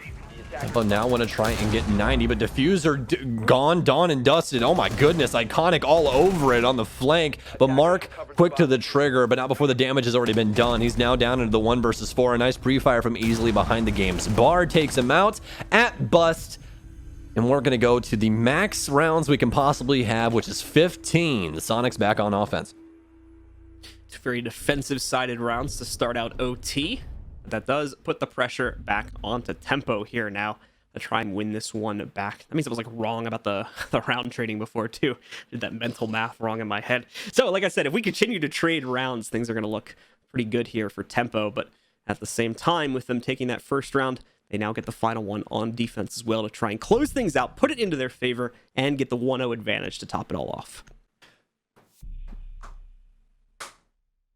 This series has been something else so far. I'm still actually surprised that we're even here at a 7-7. I really am. Just mainly because I didn't expect Tempo to maintain the same amount of play that they had that we saw against Disrupt. Disrupt kind of laid down in their play. It seems that Disrupt's season, as long as it's gone on, has just progressively gotten worse and worse as people have figured them out, which is perfectly fine. That's not meaning that Disrupt is playing bad or that the players are terrible or something. It's just, you know, sometimes you got to do something fresh, and people are starting to realize that you're a threat and they want to know how you play, and they've gotten it figured out. So might be time to go back to the drawing board. But for Tempo, I like that it was kind of a slower start, and now they began to ramp things up because now they're in this very powerful position. If they're able to take out the Sonics inside of this series, they go on to play Dark Zero to have a possibility of going to the major. That's a huge deal for a lot of these players. So for now, for the Sonics now to be slowing down after, you know, they've talked so much game and we've praised them actually quite a bit with their now original lineup. I don't see that either way this could possibly be a negative. I think either way, whoever ends up winning this series is going to be such a damn good matchup for DZ. All right, well, let's find out who's going to at least come out on top of this map, because this round will settle it regardless of the winner. This is the final round of play, as you had already mentioned. We're at max time now, so we're in the in-game. It's time to see if either Tempo or Soniqs will be able to net themselves an early advantage in this series. It's back on to Aviation and Games once again for Tempo here, so an attack that Soniqs should be very, very familiar with. Obviously a bit more mixed results, however, so they have reason to be nervous about this round. Same as Tempo does, for a lot of reasons that lead into this one. Obviously, teams still playing for that major contention. If they lose this one, they will have more matches to play, but they will be out of the running for the major itself. So everything must be perfect today if you want to make it through, and more importantly, you want to be playing in the major in a few weeks' time. Very important. A lot of things on the line, and make sure you guys are paying attention to that as well. It'll be in August. The dates are online. Make sure to go check the website. It'll be a lot of fun. But before that, we got to make sure we know who's going, and that's exactly what this is offering us. At least who's going to go play DZ once again. So, good hold here from Tempo at the top of main stairs. The Soniqs haven't been able to get around it just yet. This is wasting a lot of time, as well as quite a bit of utility here from the offense. Already have, well, most of these stuns expended here, and all of Easily has been expended as well. It's only up to Gomfi with the last remaining stun, but it seems that most of these ADSs have already been burnt, and with mine not on the field, this is going to work out very lavishly into the favor of the Soniqs. Let's see Tempo still trying to get themselves into a good position to counter out wherever the hit is going to come from the Soniqs, but they don't have a good idea as far as where that is actually going to happen as of yet. You can still see them working to get hard breach done too, and that's another key piece that the Soniqs hasn't really worked on yet, but gonna attempt to get it off now. A nice find from Iconic too. Sloppy caught on the retreat, trying to get himself back either through Astro or Red Stairs. And that's gonna push the advantage even further. Now down to a 5v3. It's not looking good for Tempo. It's all up to their anchors. Well, anchor positions, holding things down, but Slebin gets a big kill here. That's going to be the smoke off the board, but still a long road ahead of them. Creators gets one. We need to see this all come to life here. Otherwise, this round's more than likely done and dusted. That gun at range, specifically the Scorpion, not the best. And oh no, that's a huge frag here. We're going to have to see Creators do it all. Can he possibly get all of these kills? That's 2 headshots to start us off. But this mag capacity is pretty deep. 40 bullets is if he's able to get them to go straight. I'll have to find out. The initial shots, but no, it's Slebin to seal the deal. And Soniqs close it out on Villa. All the way to round number 15 is where they do need to take it, but ultimately the Soniqs come out on top with a very, very solid attack against the Aviation Games hold from Tempo on the final round. Beautiful stuff from them, and it sets them up to potentially move forward to play against Dark Zero if they can claim one more map. They still have to get that one, and with the way this first map went, it's very likely that we could end up going the full distance here, especially if Tempo gets the trade on the next one. There's a lot of, factors at play for this one too, like Tempo having some great individual performances, Creators specifically along with Crazy, and even Sloppy too. All those players over 10 kills, but ultimately when you look at the Soniqs, they were also firing off on all cylinders. They had like 4, if not all 5 of their players in a similar statistical position. Yeah, if you guys want to know how that map went, just for one statistic to tell you, in total, the Soniqs had 51 kills combined. That is a lot of kills, and that is exactly how long that map took. But overall, great showing from the Soniqs. Clubhouse, more than likely going to be a good showing. I'm definitely excited.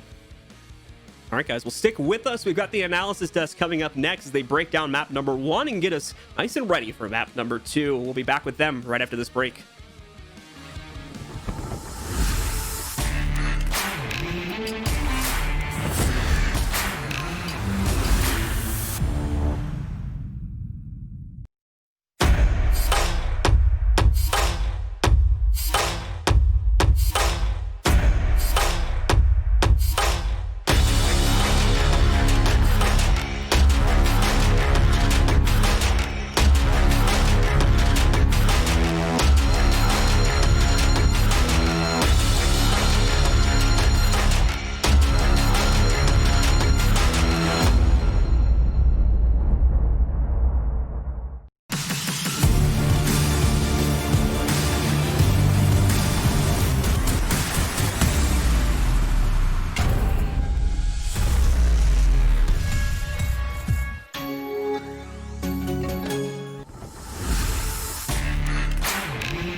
Welcome back. I'm Jackie Jing, and I'm with Veli and Jesse. Man, what a dogfight. That was a tight one.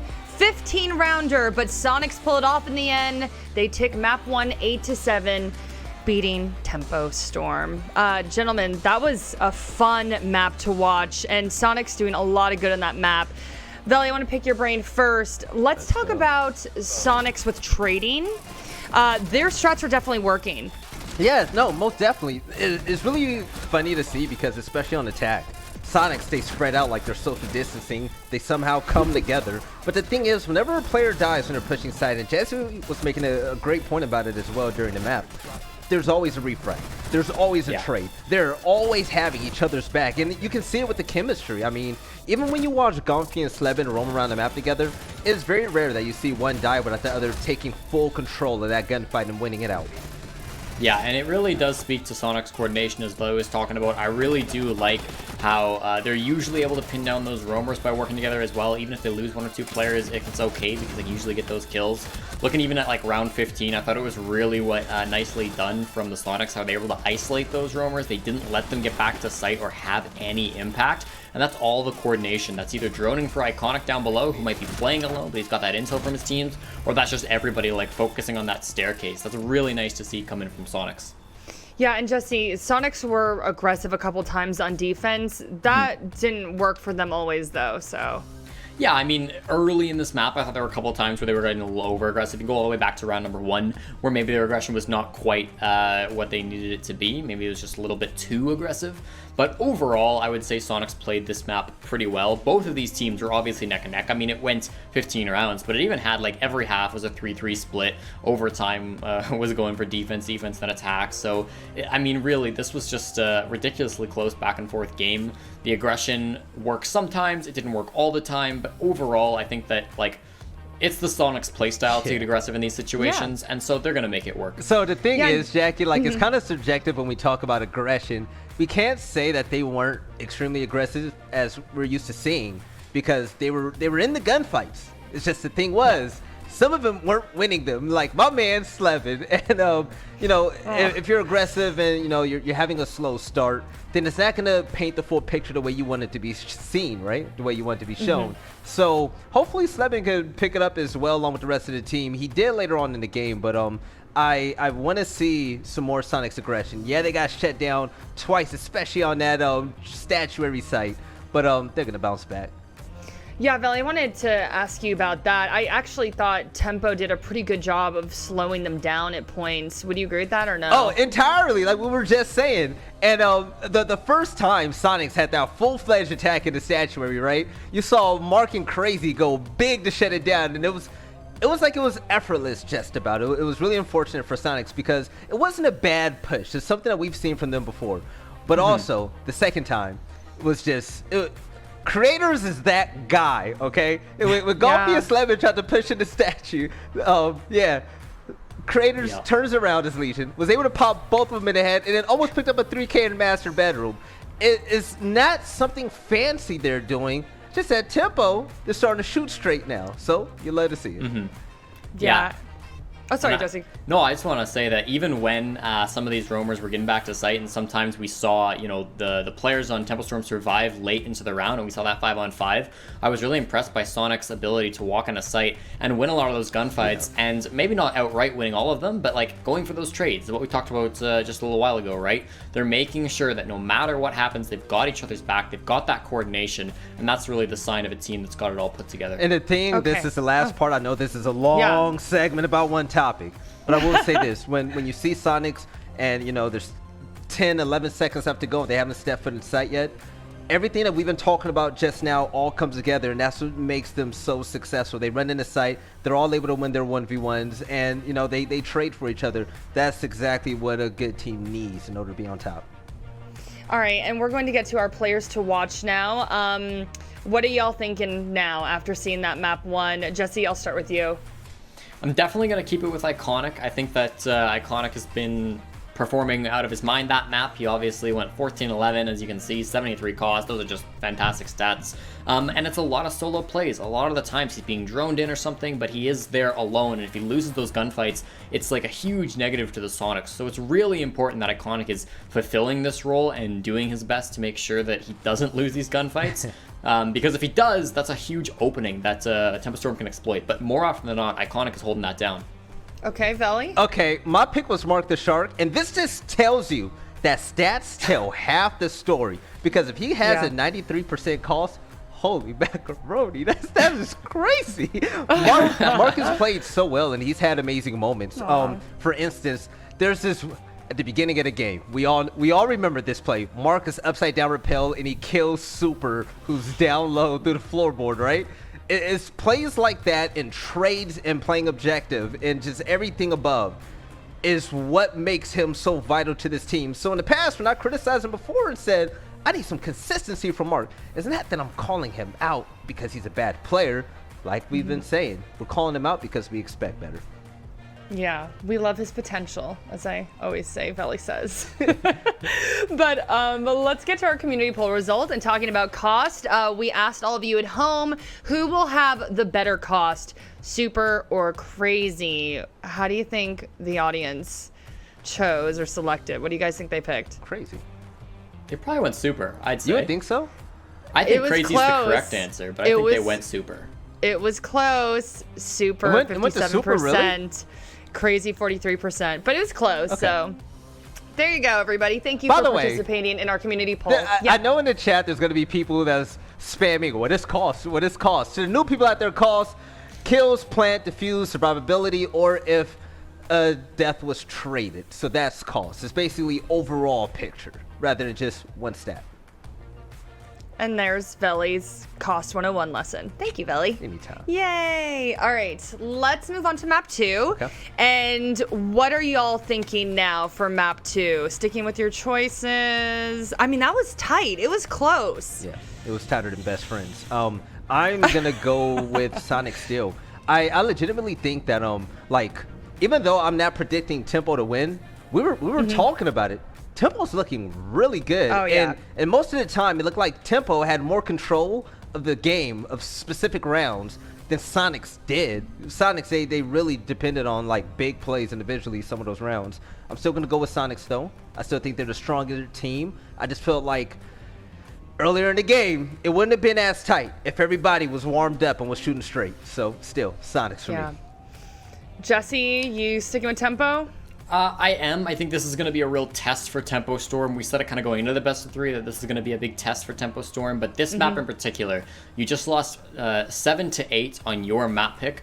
You're now going to come to Oregon where the Sonics are pretty comfortable on. This is probably a map that does swing their favor. So you've got to like sharpen up your mental game. Don't let that last loss affect you at all. Put it behind you and then focus here on Oregon. This could be a map that favors defenders quite a bit. You know, we've seen teams try a numerous different ways to attack on different bomb sites here, and they've had a lot of struggles there.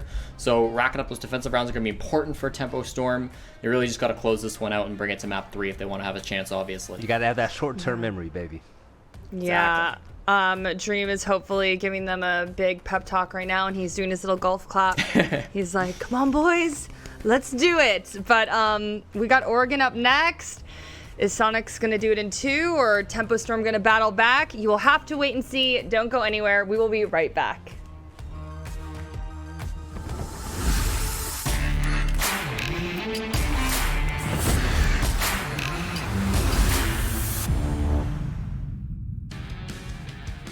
And welcome back once again, ladies and gentlemen. Map number 2 between Tempo Storm and the Sonics is just moments away here. We are getting ready to jump onto Oregon for our second map.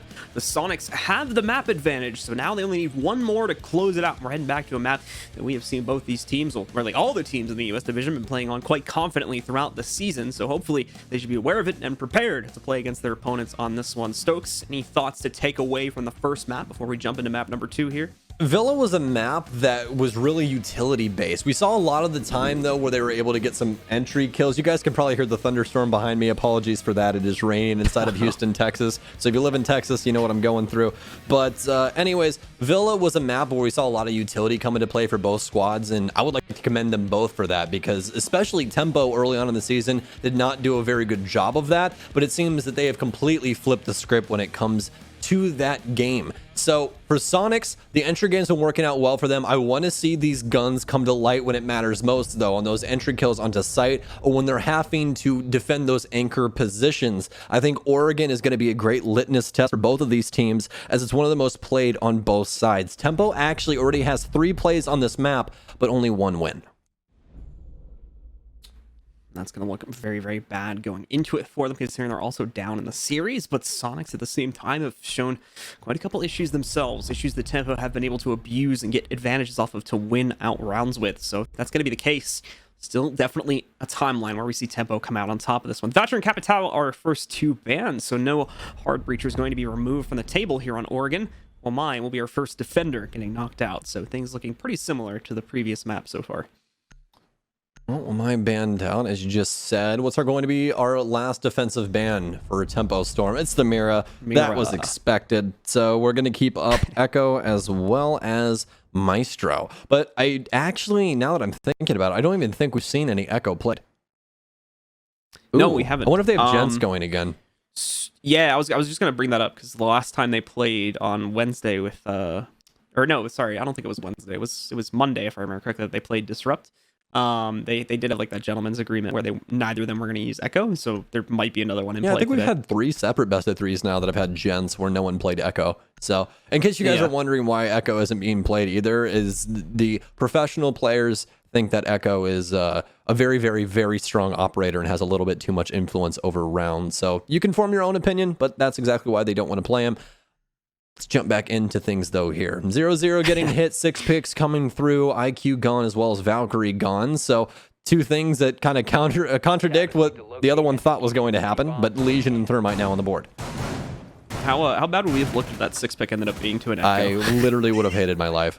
Like, I was sitting there like waiting for it because he was hovering on it for a good like 5 seconds, and I was like, imagine if he picks Echo right now. I didn't even see. I was looking down at my notes reading, so I had no idea. That would have been even worse. There was like that 6 pick from Mark. It took him like till like 2 seconds left on the clock to confirm it. I was like, oh no, we're gonna look really dumb in a second. I swear. Thankfully, it didn't end up happening. I swear I always jinx myself. I'm like, oh yeah, they're going to do this. And they just make sure to do the exact opposite thing. I need to stop just trying to predict things. It's never going to work. I'll take a look here at the overall setup for the 2 teams. Important to note, of course, that we haven't gone for either of the traditional starting sites. We are going to be at meeting room and kitchen to start things off. So Tempo looking to at least catch Soniqs a little bit off guard with that, making them flip their strat here. Obviously, they might have been expecting a basement or a second floor attack. Definitely not going to be on this side. Can we see the top floor real quick? I want to know how they're going to defend this stage area. Okay, they have some form of presence upstairs. Nothing inside of attic. Mark's actually upstairs inside of the tower. Gompy's going to get 2 after he swings in. So kills the Jaeger on entry. That's creators and cleans up Mark on the staircase. It looks like this is more than likely going to be a free plant unless attic control is somehow taken by Tempo and held. They can definitely plant on stage here in less than probably 30 seconds. They've already got quite a bit of map control.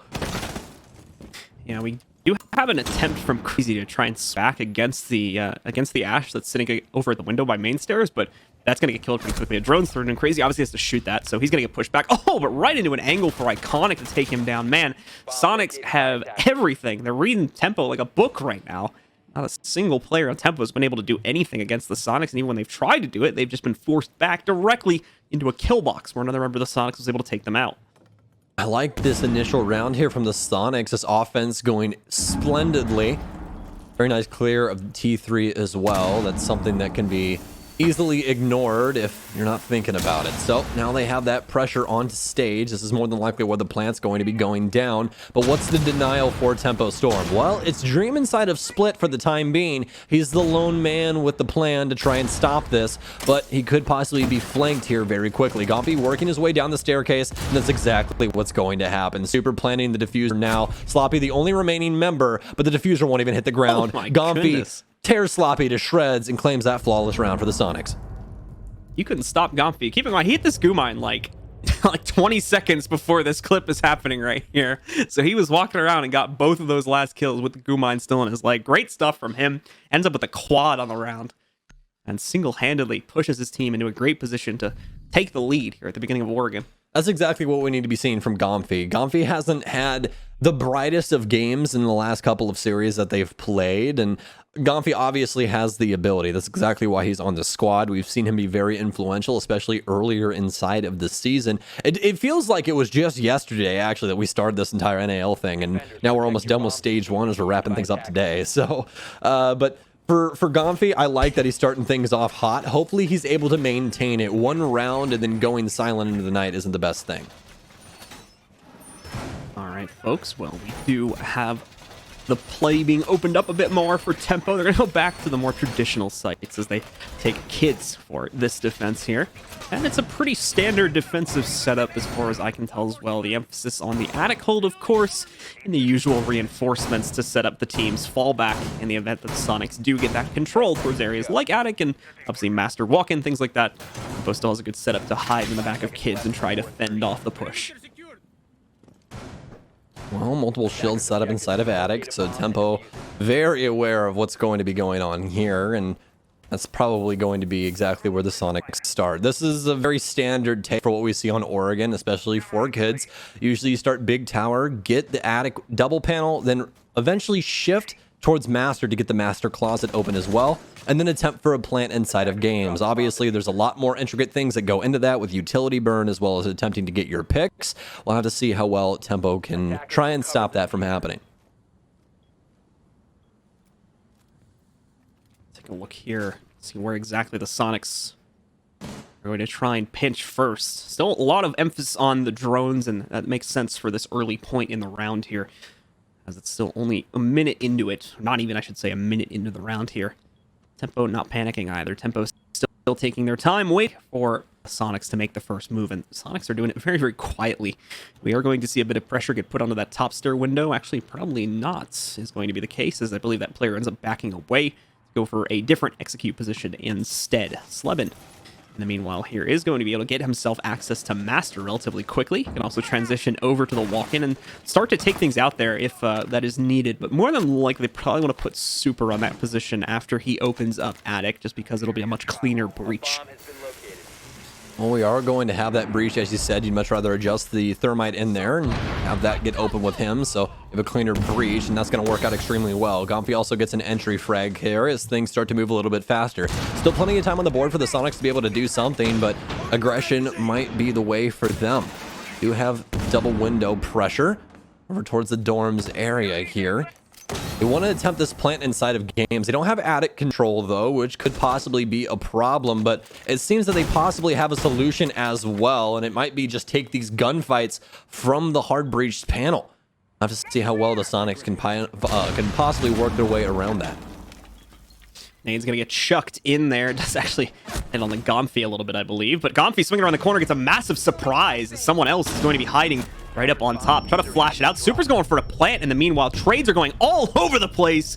But in a matter of seconds, Sonics drains out the man count from Tempo and gets their second round up onto the board. You have to give it to Sonics. If they're able to set up on Oregon, they just destroy the defense. That was masterfully done from them. They didn't even have to take attic to make it happen. Granted, they did give up the diffuser kill, but literally everything was traded. There was not a single moment inside of that execute where Tempo even had a chance. Every angle that they took was already covered, and the Sonics were able to get all of the frags that they needed to close that one out. As long as they continue that on this offensive half, I don't exactly know what Tempo is going to do. We saw them have a very good showing the last time that they played here on Oregon. Again, it has to be a similar Tempo Storm to what we saw on this last Oregon from their offenses. Otherwise, they're in some hot water. Yeah, and this is, like I said, very snowbally, which is something I was worried about for Tempo Storm. I'm much less worried about it now that we've seen them play on the first map. You had mentioned at one point in the first map about how Tempo are having quite a few resurgences mid-map. And previously, I at least was not seeing that from them at all prior to today's match, that is. And that's why I had that worry. So my hope is they don't kind of fall back on what they were doing in the first map and end up in a very like insecure position where they don't feel confident to try and make moves, and that just allows Sonic to dictate the game pace for the rest of this map, where I believe more than likely they would come out as the winner of that. If they come back in and start to try and get a bit more aggressive, try to control the situation themselves, and just in general bring a bit more confidence to the table, I think they're going to be much better. Yeah, confidence is key, and I think that that's an aspect of sports and esports in general that we don't talk about enough. The mental game is insane. It's a very like ephemeral concept. So I mean, like, yeah, if you're not understanding what I'm saying, I don't blame you. I was going to say I have no idea what ephemeral means. If you could help me with that. It's like hard to grasp, like hard to understand. It's probably not, understand's probably not the right word. I'll use ephemeral later on. I'm just kidding. I'm not going to do that. I'm pretty sure that's what ephemeral means. I hope so. Somebody's going to hit us with the dictionary real quick. Yeah. Usually it's me that somebody just like, DMs the dictionary definition of something. I was like, oh, come on. Oh, that probably wasn't the right word to use, actually. What does it actually mean? It means like existing temporarily or something like that. All right. So. Those are fancy words. That's me trying to get too advanced with the vocabulary. So we'll just ignore the last 2 minutes of More of conversation. an English 101 type of guy, man. Come on. All right, Sonics again. Some good control off the bat here. Not much resistance from Tempo in terms of an extended roam game, but it is there. And there you go. We're going to see some essences of it now as Crazy is able to find the opening pick against Sleben. Well, that's a very good first pick, and that's going to hinder the hard destruction game. Granted, they brought 3, so exactly how much damage that'll do, we'll have to tell you later. We'll see exactly where they wanted to use those X-Kairos at. It is kids once again, so not exactly a bad operator to lose early on. There's no hatches to really deal with. For most of what you're going to need for hard destruction, Thermite has a very good application. Oh, Iconic with a big frag. Could possibly have one upstairs as well. Also, someone down inside of security. That was Gonfi's doing, and that's Creators. That's a very big pick. He's actually found quite a few kills throughout the series with Ella and that Scorpion, so getting that impactful player off the board is definitely going to have an influence over this round. Yeah, no real hope of getting Creators back into the fight here, especially with Gonfi still being right by the corpse. So Gonfi's instead going to try to wrap back out. Obviously, Creators is going to try to hang on as long as he can because he's basically a camera right now. We've got another frag grenade getting primed out this time by Easily. This is going to be a shot in the dark there. Not a lot of intel playing into that, I don't believe. And I'm also very confused as to what that first frag grenade even hit, because it doesn't look like they blew anything up. The second one, or at least the impact charge from the Ash, is going to find a bit more of that, though, as the Sonics start to work their way up. Gonfi, with the first real trade back here, finally finishes off Creators and takes him out. Just a confirmation of the player that they had already downed a few seconds ago, so not too much happening there. Another attempt at a fight from Crazy being taken there down the kid's stairs, but is not going to be able to be successful with that. However, Iconic very successful getting the soft destruction off to start pushing his team up main stairs a little bit quicker. And they need to, as they only have 20 seconds left to make this push happen. Oh, it's a very troublesome spot. I'm getting flashbacks to Canadian on the top of white stairs. Easily gets the kill and works his way up. Sonics need pressure onto site now to be able to get this diffuser, but they almost miscalculated. The shots are missed from the SMG-11, and the Sonics claim the round. Iconic letting Mark know as well. Unfortunate. Oh, no. This is, it's starting to slip a little bit here, especially with the 3-0 start. Sonics are looking really solid. They really shouldn't have been in a position to try and close that one out the way I was looking at it anyway. Tempo had some great spots to shut things down, but the shots are just not hitting right now. Sonics are coming out on top of so many of these gunfights. Even in that round, finally for the first time, Tempo got off to a good start. They found the first kill. They generally kept good positioning throughout most of the early round, but it fell apart in the late round. But it's close as they've come to a round win yet. So let's start to see if the trends are going to start to change now that we go on to the second quarter of this match. Thinking through these bans, this is a better ban set for the offenders just because they are going to have the Maverick as well as some other hard destruction options. But even though it was a Capital ban instead, the Sonics really aren't even utilizing Maverick that much. Easley's mostly been holding angles. I haven't seen him use the torch that often. So even with that, it's not like these rounds would be that much different without him, unless I'm missing something that he's doing with the hard destruction. But again, I personally haven't seen it, so sorry if I am missing that. But for the Sonics, these offensive rounds have been so powerful, especially from the entry game of Iconic and Gomfi. Gomfi seems to be everywhere on the map at once. Tempo Storm can't shut him down. He's currently 7-0 right now. Extremely influential over this Oregon map so far. And to even make it more difficult for the defense of Tempo, Oregon is actually the most defensive-sided map right now inside of the NAL, with a 65% overall defensive win rate.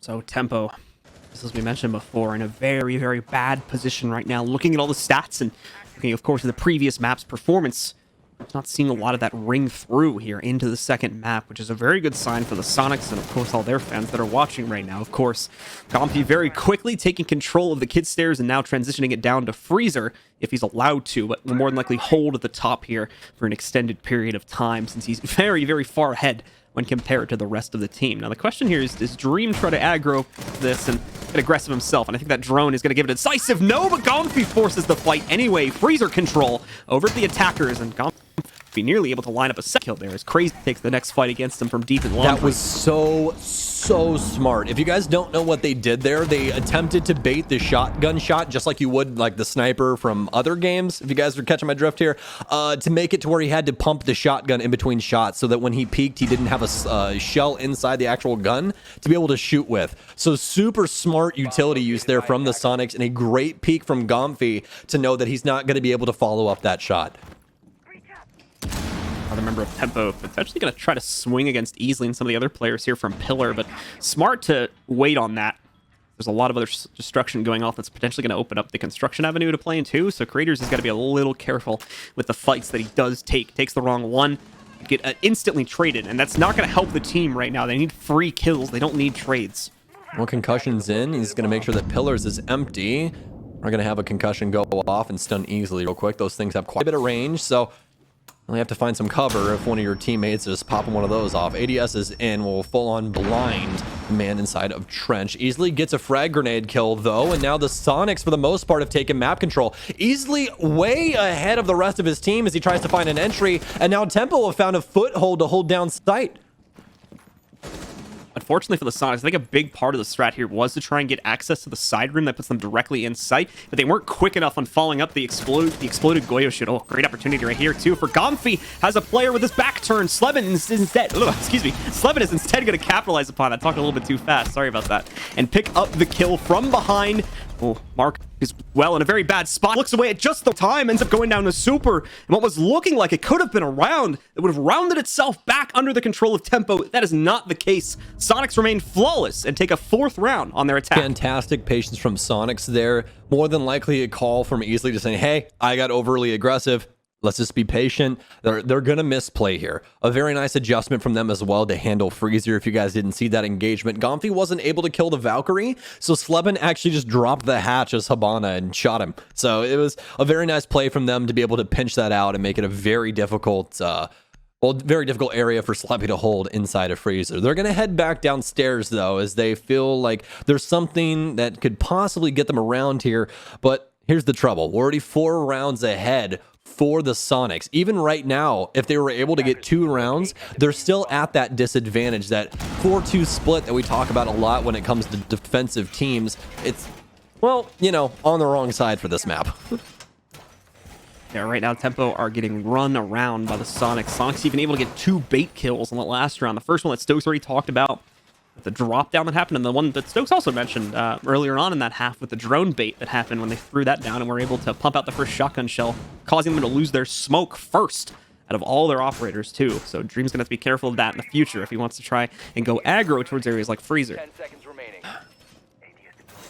It also begs the question, though, I understand it. I completely understand it before I say this, but I would have much rather seen Dream there with the SMG-11 than the shotgun. Obviously, the shotgun is a one-shot, one-kill, and any smoke main will tell you, you need to trust the shotgun and a lot of gunfights, right? It can definitely save your butt when needed most. You can just line kills together and lay down an entire team if they play in properly.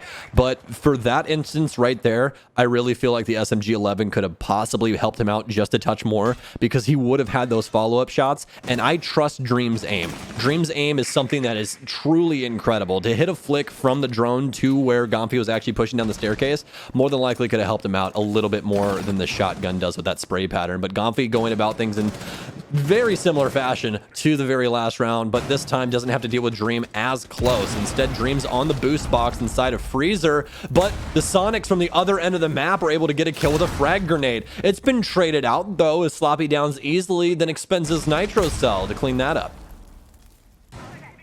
See things continue to devolve here as Tempo awaits for a push from really any direction here on the Sonics. Like you mentioned, easily just the one player that's detached from things gets caught out there, but he ultimately evens out in a trade as the Sonics now get ready to round themselves back into the basement and make another attempt to push the members of Tempo out of this site. Sloppy still with the aggressive hold over by Pillar 2. He's going to be the next to find a fight. Ends up getting one of the Zofia charges thrown right at him, but I guess it didn't hit him. Which one I have was that? no idea that how in the hell that happened. I'm going to be 100% honest. Was that a stun charge or an explosive Yeah, it was a charge? concussion. Yeah, so that should have hit him, right? It flew to his left, right?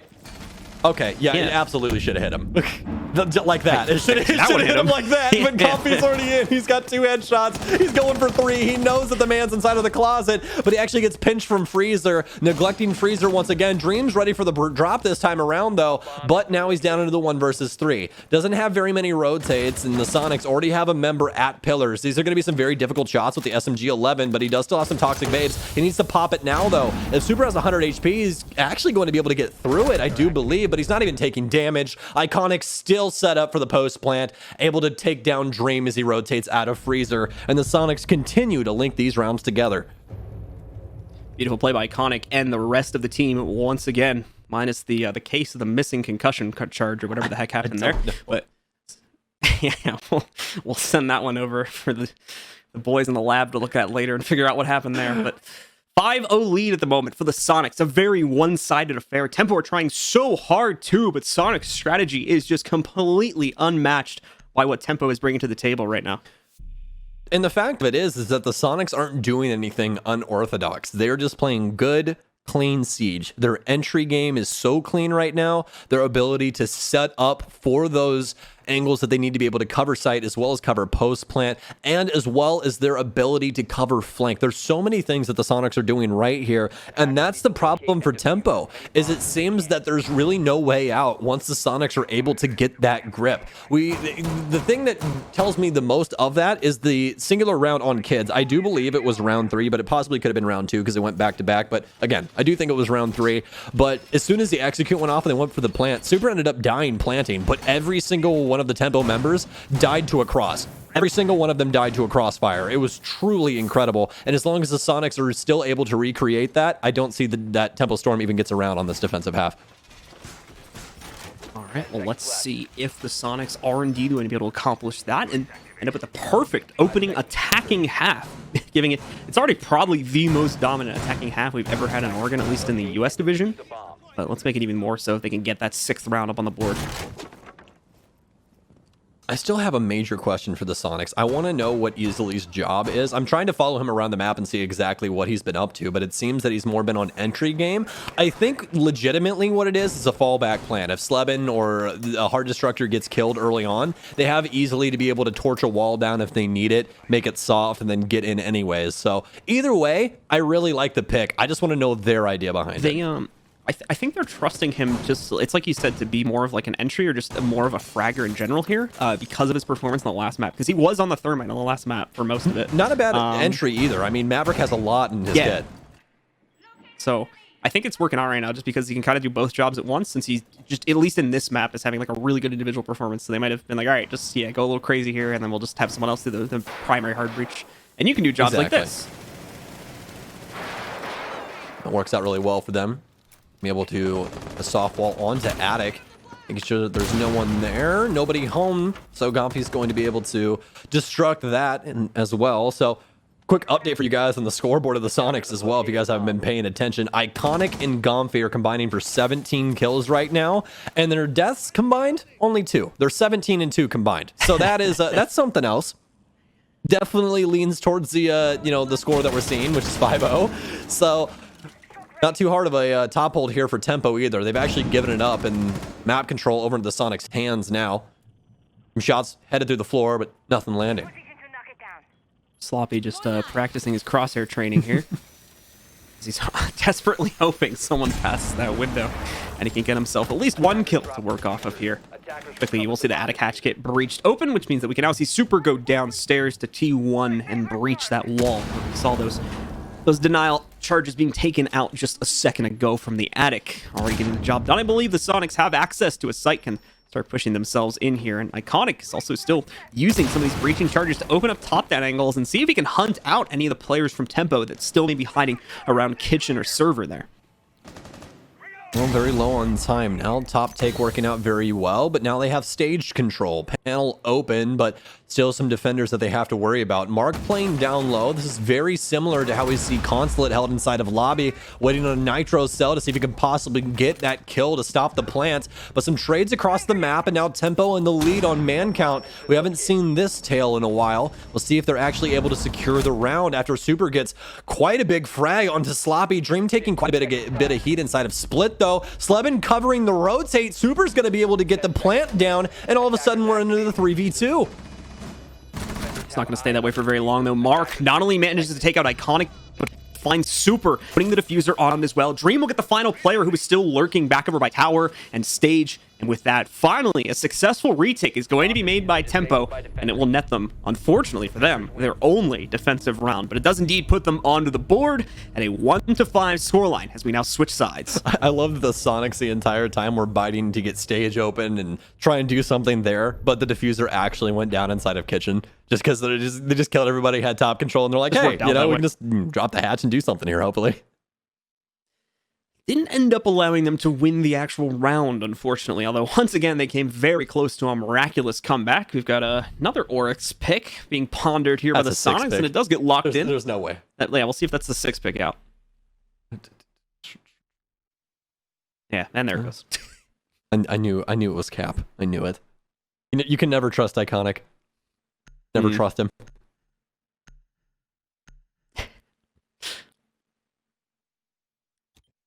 That's going to bring the Valkyrie into play. I wonder if they do that just to mess with us, or like if they're trying to mess with their opponents more than anything there. I'm assuming that they're going to predict that it's a 6 pick as well. So. Yeah, it's like obviously it's going to get predicted as a 6 pick, but it's like so what's the entertainment value of doing that? No, that's like really off topic, but I was just kind of curious. I mean, I'm curious as well. I mean, that's been the argument the longest time with 6 picks as well, though, right? And it's like, okay, obviously, like the thing you're going to 6 pick off of, it's like, all right, whatever. They're going to have one different operator in the lineup that you already showed us. Big yip, you know. It's really whatever. I'm not like you know, I'm not hating. Oh, of course, on I know. Anything like that. I'm just curious, like, just kind of do it because it's there, right? Yeah, it's like, why do you do it if it doesn't actually, if it's very obvious? It's like, but either way, that's good. I was gonna say, it's like asking somebody like why they play with a pencil when it's in their hand. Just kind of do it because it's there, you know? Yeah, it's you know, you're given the option to, so why not? Like, I guess it's just one of those things. Either way, we're into the round now, and Tempo are on the attack for the first time in this map. Sonics as well. Keep in mind, still a massive lead. Only 2 more rounds separates them from victory in this series, and that final against Dark Zero, where either them or the Sonics, assuming that they are the winner, of course, of this matchup, will try to qualify for the major. Well, Sonics don't have any shield set up inside of Attic, so this is kind of a rare sighting. Obviously, we've seen it played like this before. Sublin's got ADSs in tow with him to be able to help him out inside of Attic, to hold that onto that as long as possible. Let's see if Tempo goes about things in a similar fashion to how they did things last time. Not going to. I believe it was Tempo. I can't remember if it was Tempo or E United who makes that hole to the left-hand side, but either way, it's going to be the Exothermic that gets this panel open, and now Attic presence. Tempo Storm now, though, more than likely going to rotate towards Master. This is looking like a very default take for the time being. Have to see if they're able to get this entry kill. Quite a bit of spam working its way out here from the Tempo roster as they try to push back the Sonics roster that's holding on the other end of it. It's primarily going to be Slebin, but Slebin's already backed away from this pretty heavily. He is going to see the control of most of Attic over to Tempo Storm, because they'll have a pretty clean push to get up to Slebin's position. However, he's going back in for more here, and really hasn't had to net a duel against anyone on the inside just yet. Both players that you've seen pass him, the silhouettes anyway, have not been inside. They've been outside. You know, you can see one of them now, that Maverick there, just rotating around into other positions. Tempo slow and steady right now. Minute and 15 seconds, but it's Iconic that's first to the punch. He takes down Crazy. Means that they only have Maverick left to be able to use his hard destruction, and they still need Master Presence as well. So that's a huge pick for the defensive side. Do have 2 sets of frag grenades though, marked down to 1 though. Could assist them in possibly getting these kills that they so desperately need as Dream starts on the wall. But this is very dangerous here. I'm going to tell you exactly why. If once Dream starts the bottom of that wall, someone's more than likely going to challenge him while he's torching that. Or they just blow him up like that. That works too. All right. Okay. That's another way to speed it up. You don't have to wait for it. If you got a nitro cell, you can take him out real quick. Slevin will go 1 for 1 in the attic fight. Creators will end up coming out on top of the trade. They'll stay alive, but it's just him and Sloppy are all that's left now. Sonics have done a great job once again of holding and stemming the tide from Attic primarily, but along with other areas like the Master Walk-In 2. Creators does get eyes on to that camera, but unfortunately he's going to be too late on trying to avert his aim back over to his opponent. Easily and Gomfy pick up the last 2 kills, and just like that, with only a few rounds being played out, the Sonics are already on match point. This is real harsh. This is real harsh.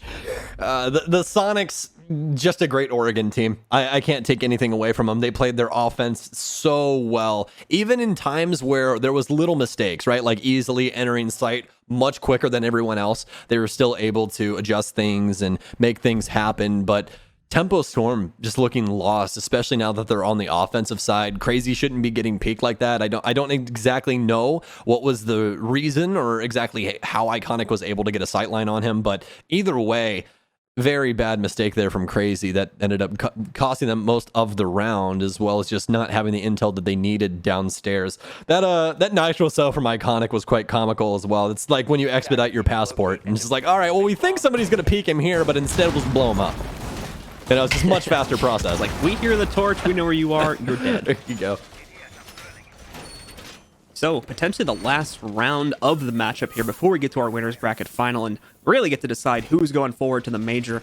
The Sonics just need this one more round, and they're going to try to do it on an offsite too, working their way over here to Kitchen and Dining, see if they'll have some luck with closing this one out and potentially ending this one at 7-1. Scoreline Tempo, of course, going to have to be very careful with their attacks. Sonics have been on point for this map with regards to being able to take gunfights. They do have a little bit of an advantage, and at least they only need to avoid the few specific players that have been, firing on all cylinders in this map, but still, that didn't help them in the last round, and certainly is going to be the case on this round if they make the same mistakes. They're also going to have Gomfy on the dock, so we'll see if he goes for any aggressive peaks here. Super switching over to the Clash, which isn't exactly expected, but at least expected for what he brings to the table. We see Super flex his operator picks quite often, and Clash is definitely a useful operator when it comes to delaying time, and that's exactly what they want to do here. They're going to attempt to hold down showers as long as possible, because as long as they're able to maintain that, we'll be able to deny plants going on inside of A, unless some very special circumstances happen. Exothermic charge above on the wood floor is going to make it toward the wall is actually exploded halfway. So now it's a vault hole here. Possibly jump over that and get a plant down. But the other issue is you actually have to go through that vault animation, which can make things a touch weird when it comes to gunfights.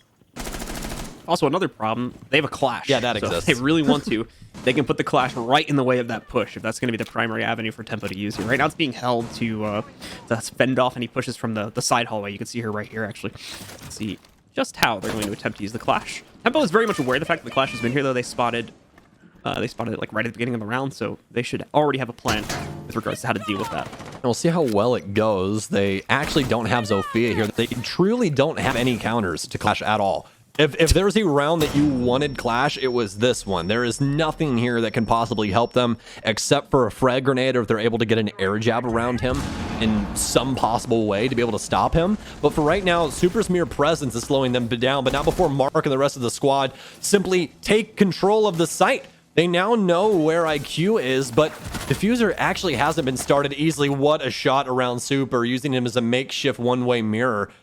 claims the first kill. Gets eyes on another one too. Knows is going to be just to the right of that doorway.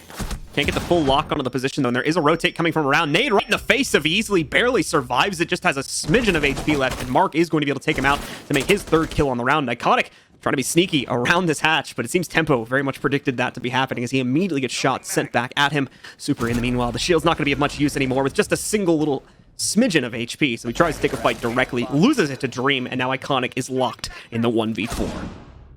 Well, big way to start it off, but very low HP. Practically one shot at this point, but he's aware that someone is upstairs. Angle being held. Can he win it out? He can't. Wrong angle checked from Iconic, and Sloppy comes out on top of that one. Round 8 in the back pocket of Tempo Storm, but a very, very long road ahead of them if they want to win this best of 3. Very long indeed. Scoreline is still massively in the favor of the Sonics at this point.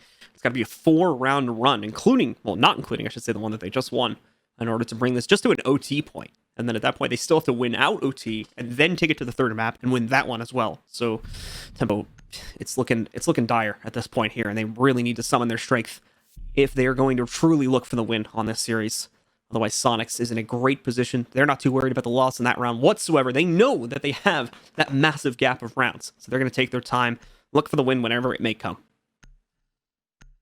Well, now it's basically living life one round at a time. As we were just talking about, very long road ahead of Tempo Storm. Defenders, protect your bomb. To even be able to bring this one to OT, they're going to need 4 rounds, as John was just saying. So this is tough, especially coming into the basement defense from the Sonics. I don't know how well Tempo is going to stack up against that, just because of how sloppy things were when they ended up attacking kids. And not that they play in very similar fashion, but the fact that, you know, there's quite a bit of utility you need to burn through. There's mainly 2 areas that you need to maintain control of while also watching flank. It's a lot to do. It really is a lot to do, and I don't know if Tempo's going to be able to get around it. We've seen them be very successful at this before, so that's what I'm expecting from them, but they seem to be a touch shaky when it comes down to it. I like the adjustment from Mark now picking up the entries as well. It's working out pretty well, especially that IQ that last round ended up winning them practically the whole thing. The other important part too to remember is that that last round was playing on a kitchen defense. That's for most teams going to be like a tertiary site, a site that you only bring in at the very end of your rotation. And considering that, if Sonics feels more confident or just has a better game plan for trying to win out basement, more than likely it's going to end up playing out that way. At least in my opinion, with the way that we've seen things go so far. I completely agree with you. Yeah. So Tempo, once again, like I said, really needing to summon their strength to this one. Need to bring everything to the table if they want to look for a win. Otherwise, Sonics, in my opinion, does have the definitive advantage going into this round to try and close it out. Tempo will take a solid amount of control towards Big Tower first, so no resistance there from the Sonics, and we don't expect much resistance at all. As you can see from the silhouettes, pretty much all of their player base is going to be hiding downstairs, focusing on holding the site and the site alone, not trying to roam too much on this round. Well, for Tempo Storm, got the utility to be able to lock down the flanks here. Starting off well, need to get this hard destruction done. They haven't exactly had the best way through this series either. Villa was very, very close, but they expended quite a bit of energy when it came to actually winning that map, and to have it not go in their favor can definitely do something to the mental game. A bomb has been located. Creators as well crazy, dumped their drones down into the electrical room, got some good intel on pillars, but Iconic's going to get rid of both of them. Now with some pressure onto the back stairs here in Big Tower. Grenades in hand for Dream. Don't exactly know if that's going to work out for him, but it's definitely not going to work now as the ADS is eating it up and Iconic's already shifted. And this is the thing about Tempo Storm, at least inside of these prior rounds, is it seems that if they're not able to get just, you know, their utility in to actually have anything happen with it, they're not able to actually get the entry kills needed. And as long as the Sonics are able to continually force Tempo into these situations where they're forced to burn utility, it's going to be very hard fought. I mean, look at this, only a minute remaining and they're just now getting into construction. Starting to push their way back in. We've also got the quick reinforcement coming in. Oh, they were almost in position to try and punish the player that was doing the reinforcement too, but just a second or two too late. Very unfortunate indeed for Tempo. That could have been a great thing to get away with, and it also would have stopped the reinforcement too. Easily with the first actual find here, he's able to take out Dream on a push. They are going to have the hard breach in order to get into the site though, and this is going to be a pretty big deal as it opens up a huge avenue of play, and also something that Sonics have to actively avoid for the rest of this round. That might be the adjustment that they need to be able to get this diffuser down. That's going to be a huge cross held, and it's going to make it to where Iconic really can't play how he wants. You can lock down that freezer door in a huge way if you're able to maintain that spot. That's exactly what he's going to do, just waiting for this peek from Iconic, but he peeks the closet, but it's ill-advised. The Sonics punish everyone for peeking. Crazy finally gets the kill, but it's Iconic inside of the freezer to lock it out. They can't even kill the man, even though he's stuck in the corner, and the Sonics have a date with destiny here in about 30 minutes with Dark Zero. Big congratulations to the Sonic on map number 2 specifically. It was lights out play from them. Everything was looking perfect, especially on their attacking side. Really solid executes. Dark Zero needs to be very worried right now with how solid everything was looking for them. If they can bring that consistency to the table going into their next matchup, they were truly going to be a force to be reckoned with, and there's a real good chance that they steal that major spot away from Dark Zero. That is something major to consider as well. We've been talking about all day about the offensive side of Dark Zero. Let me get it right that time. The offensive side has not been the best for Dark Zero, and if Sonics are putting up offense and defensive halves like that, I don't know how well that's going to go for them. All right, well, ladies and gentlemen, that is going to do it for today for Stokes and myself. Anyway, Kixon and Tara are going to be coming on for the final, the winner's bracket final, that is. It is going to determine which team goes forward into the major itself. Before we get to that, though, we've got to take it back to the analysts one more time to break down this match. We'll be doing that right after this break, folks. Stick with us, and we'll be right back in just a few.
Welcome back. I'm Jackie Jing with Veli and Jesse, and Tempo Storm loses to the Sonics into 7-2 on map 2. Lots of 2s in there.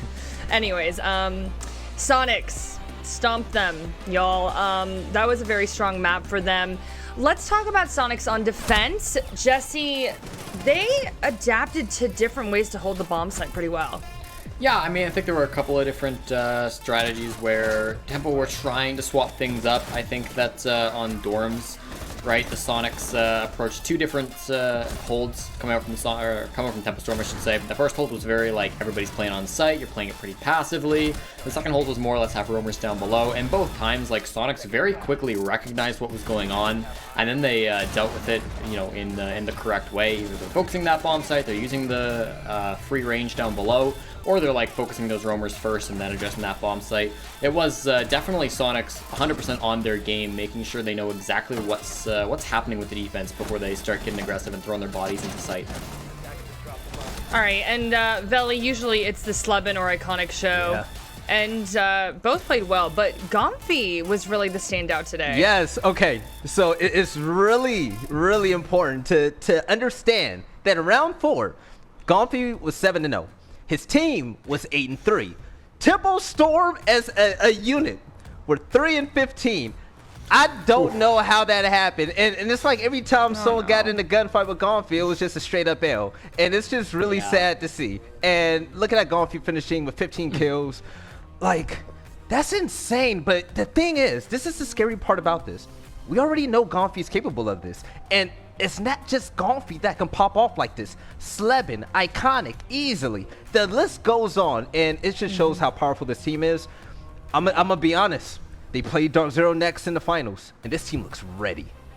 It's ridiculous how Gonfi is like always able to find an entrance. Just like even if there's 3 players inside of a room, Gonfi just finds the moment where they're not watching his angle and he runs in and kills them all. This was a really fun match to watch from him, and yeah, he's clearly on fire. Dark Zero better watch out. Gonfi went 11-0 before dying, by the way. Oh, 11-0. I can't even get one kill without dying. Like, dude is insane. Well, Jesse, I want to talk to you about Tempo. What fell apart here? They had one round where the hard breachers were all alone. Was this a mental breakdown, a lack of communication? What do you think happened? I mean, by the end, it seemed like they just weren't in it, especially on Oregon, which is the most defender side of the map we have in the pool. 65% is head and shoulders above any other map for defensive win rate. And then you go down 5-0 whilst you're defending. That really weighs on you mentally. When they went to that half swap, when they started attacking, now you're on the more difficult site. Oh my God, stop. I'm so sorry, Jesse. I didn't mean to interrupt I you. wasn't even looking. That's Just hilarious. Veli being Veli right now. I cannot. It was tough. Anyway. When, that was Tempo Storm when they were trying to open up the closet in round number 7. They sent their Thermite there. He was alone. He got shot on the balcony. Then they sent out their Maverick as well so that he could finish the job that Thermite couldn't get done. And he got C4'd from down below. I mean, there was no help to the hard destructors in that round. I think it speaks to a general lack of coordination on the side of Tempo Storm. And yeah, you can tell from Veli, they weren't too happy about it. You know what? You know what actually makes me sad about that? I mean, yeah, I made the meme or whatever, but it's really unfortunate that the last 2 series we saw with Tempo Storm after the changes, it seems like, they finally got their heads together. And they were not dominant, but they were looking really good, and their upside was obviously there. Mark did extremely well on Oregon, by the way. He came up big. Sloppy, he's been turning heads. Creator's Dream, you name it. And to see them fall flat on their face against the Sonics, you know what? They still have a long way to go. They still have a lot to learn, but I still think that this team has the right pieces. They just need to figure out how to put it together and really rack up those wins. But I will say this. Losing against Sonics, this isn't like a last place in NA Sonics team that we're used to seeing in the past. This is legitimately a top 4 team that can probably beat Dark Zero in next series. So, you know what? I want to see Tempo just bounce back from this. They're going to be all right. And I want to see them continue their progress and not have another series like this because they've been looking promising lately. Yeah. I want to focus on some of the key players and specifically the players that you all picked to watch. Mark was selected by you, Veli, and you know what? He stepped up today. He did! Mark has been explosive, but you know what? It just wasn't a good map for his team. It happens. It happens. Yeah. And we have some of his stats up right now, and also Iconic. Jesse, your boy, doing quite well as well. Is. No kidding. Yeah, I mean, Iconic's just having a hell of a day. He's had a good time. It looks like Tempo Storm were going to give him a tough time in that first map, but here on Oregon, Iconic and his team really didn't face too much competition. I will agree with Veli. I think Mark was the only bright spot for Tempo Storm on Oregon. I'd say the 2 rounds that they won were almost solely based off of Mark's success, right? He had that clutch in the post plant, and they contributed to a lot of the kills in their second round that they won. So Mark did well on Oregon, and he did good on Villa as well, but the rest of the team just wasn't there. I will say this. It does make the biggest difference if one player goes 11-0 by round 5, by the middle of round 5. So you know what? We can point out the success and also the failures of Soniqs and Tempo Storm with that being accounted for. Because when you have one player that's just unkillable, what can you really do as a team rather than stop him? And, I mean, if he's just that good, then it doesn't matter. Go ahead. I'm sorry. Yeah. No, you're good. I'm sorry. I thought you were wrapping up. But we actually have Super on deck. So let's check in with Super. Super, you are heading to the final. Super exciting. Yeah, buddy. You all were looking in sync. What do you think that your team did well to lead to this victory? We just played together, and when we had a few mistakes, mainly on Villa, we didn't let it carry over to the next round. Everybody just played solid and worked well together. Yeah, I mean, very dominant on that map too. That's a lot of momentum going into this next matchup. What are you thinking as you move into the matchup against Dark Zero? I'm thinking why I'm playing Dark Zero literally right now.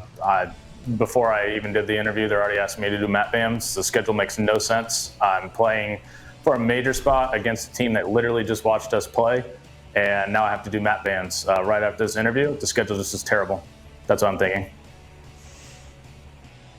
Yeah, I mean, everything's happening really fast. But For no reason, y'all right? are about to go into this finals matchup, though, and I hope y'all can pivot and get into the right mindset here.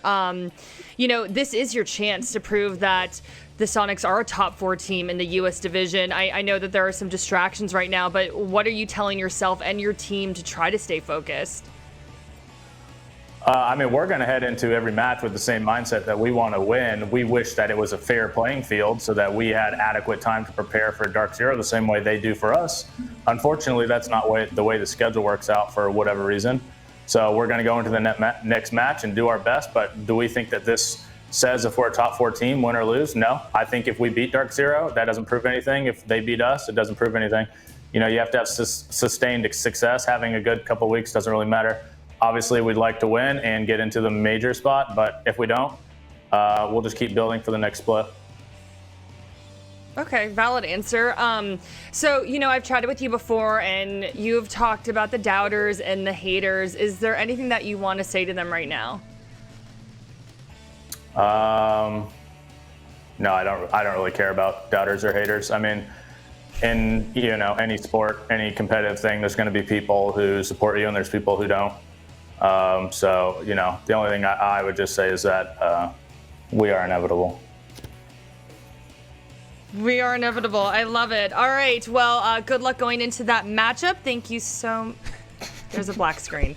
He's gone. Y'all, I can't.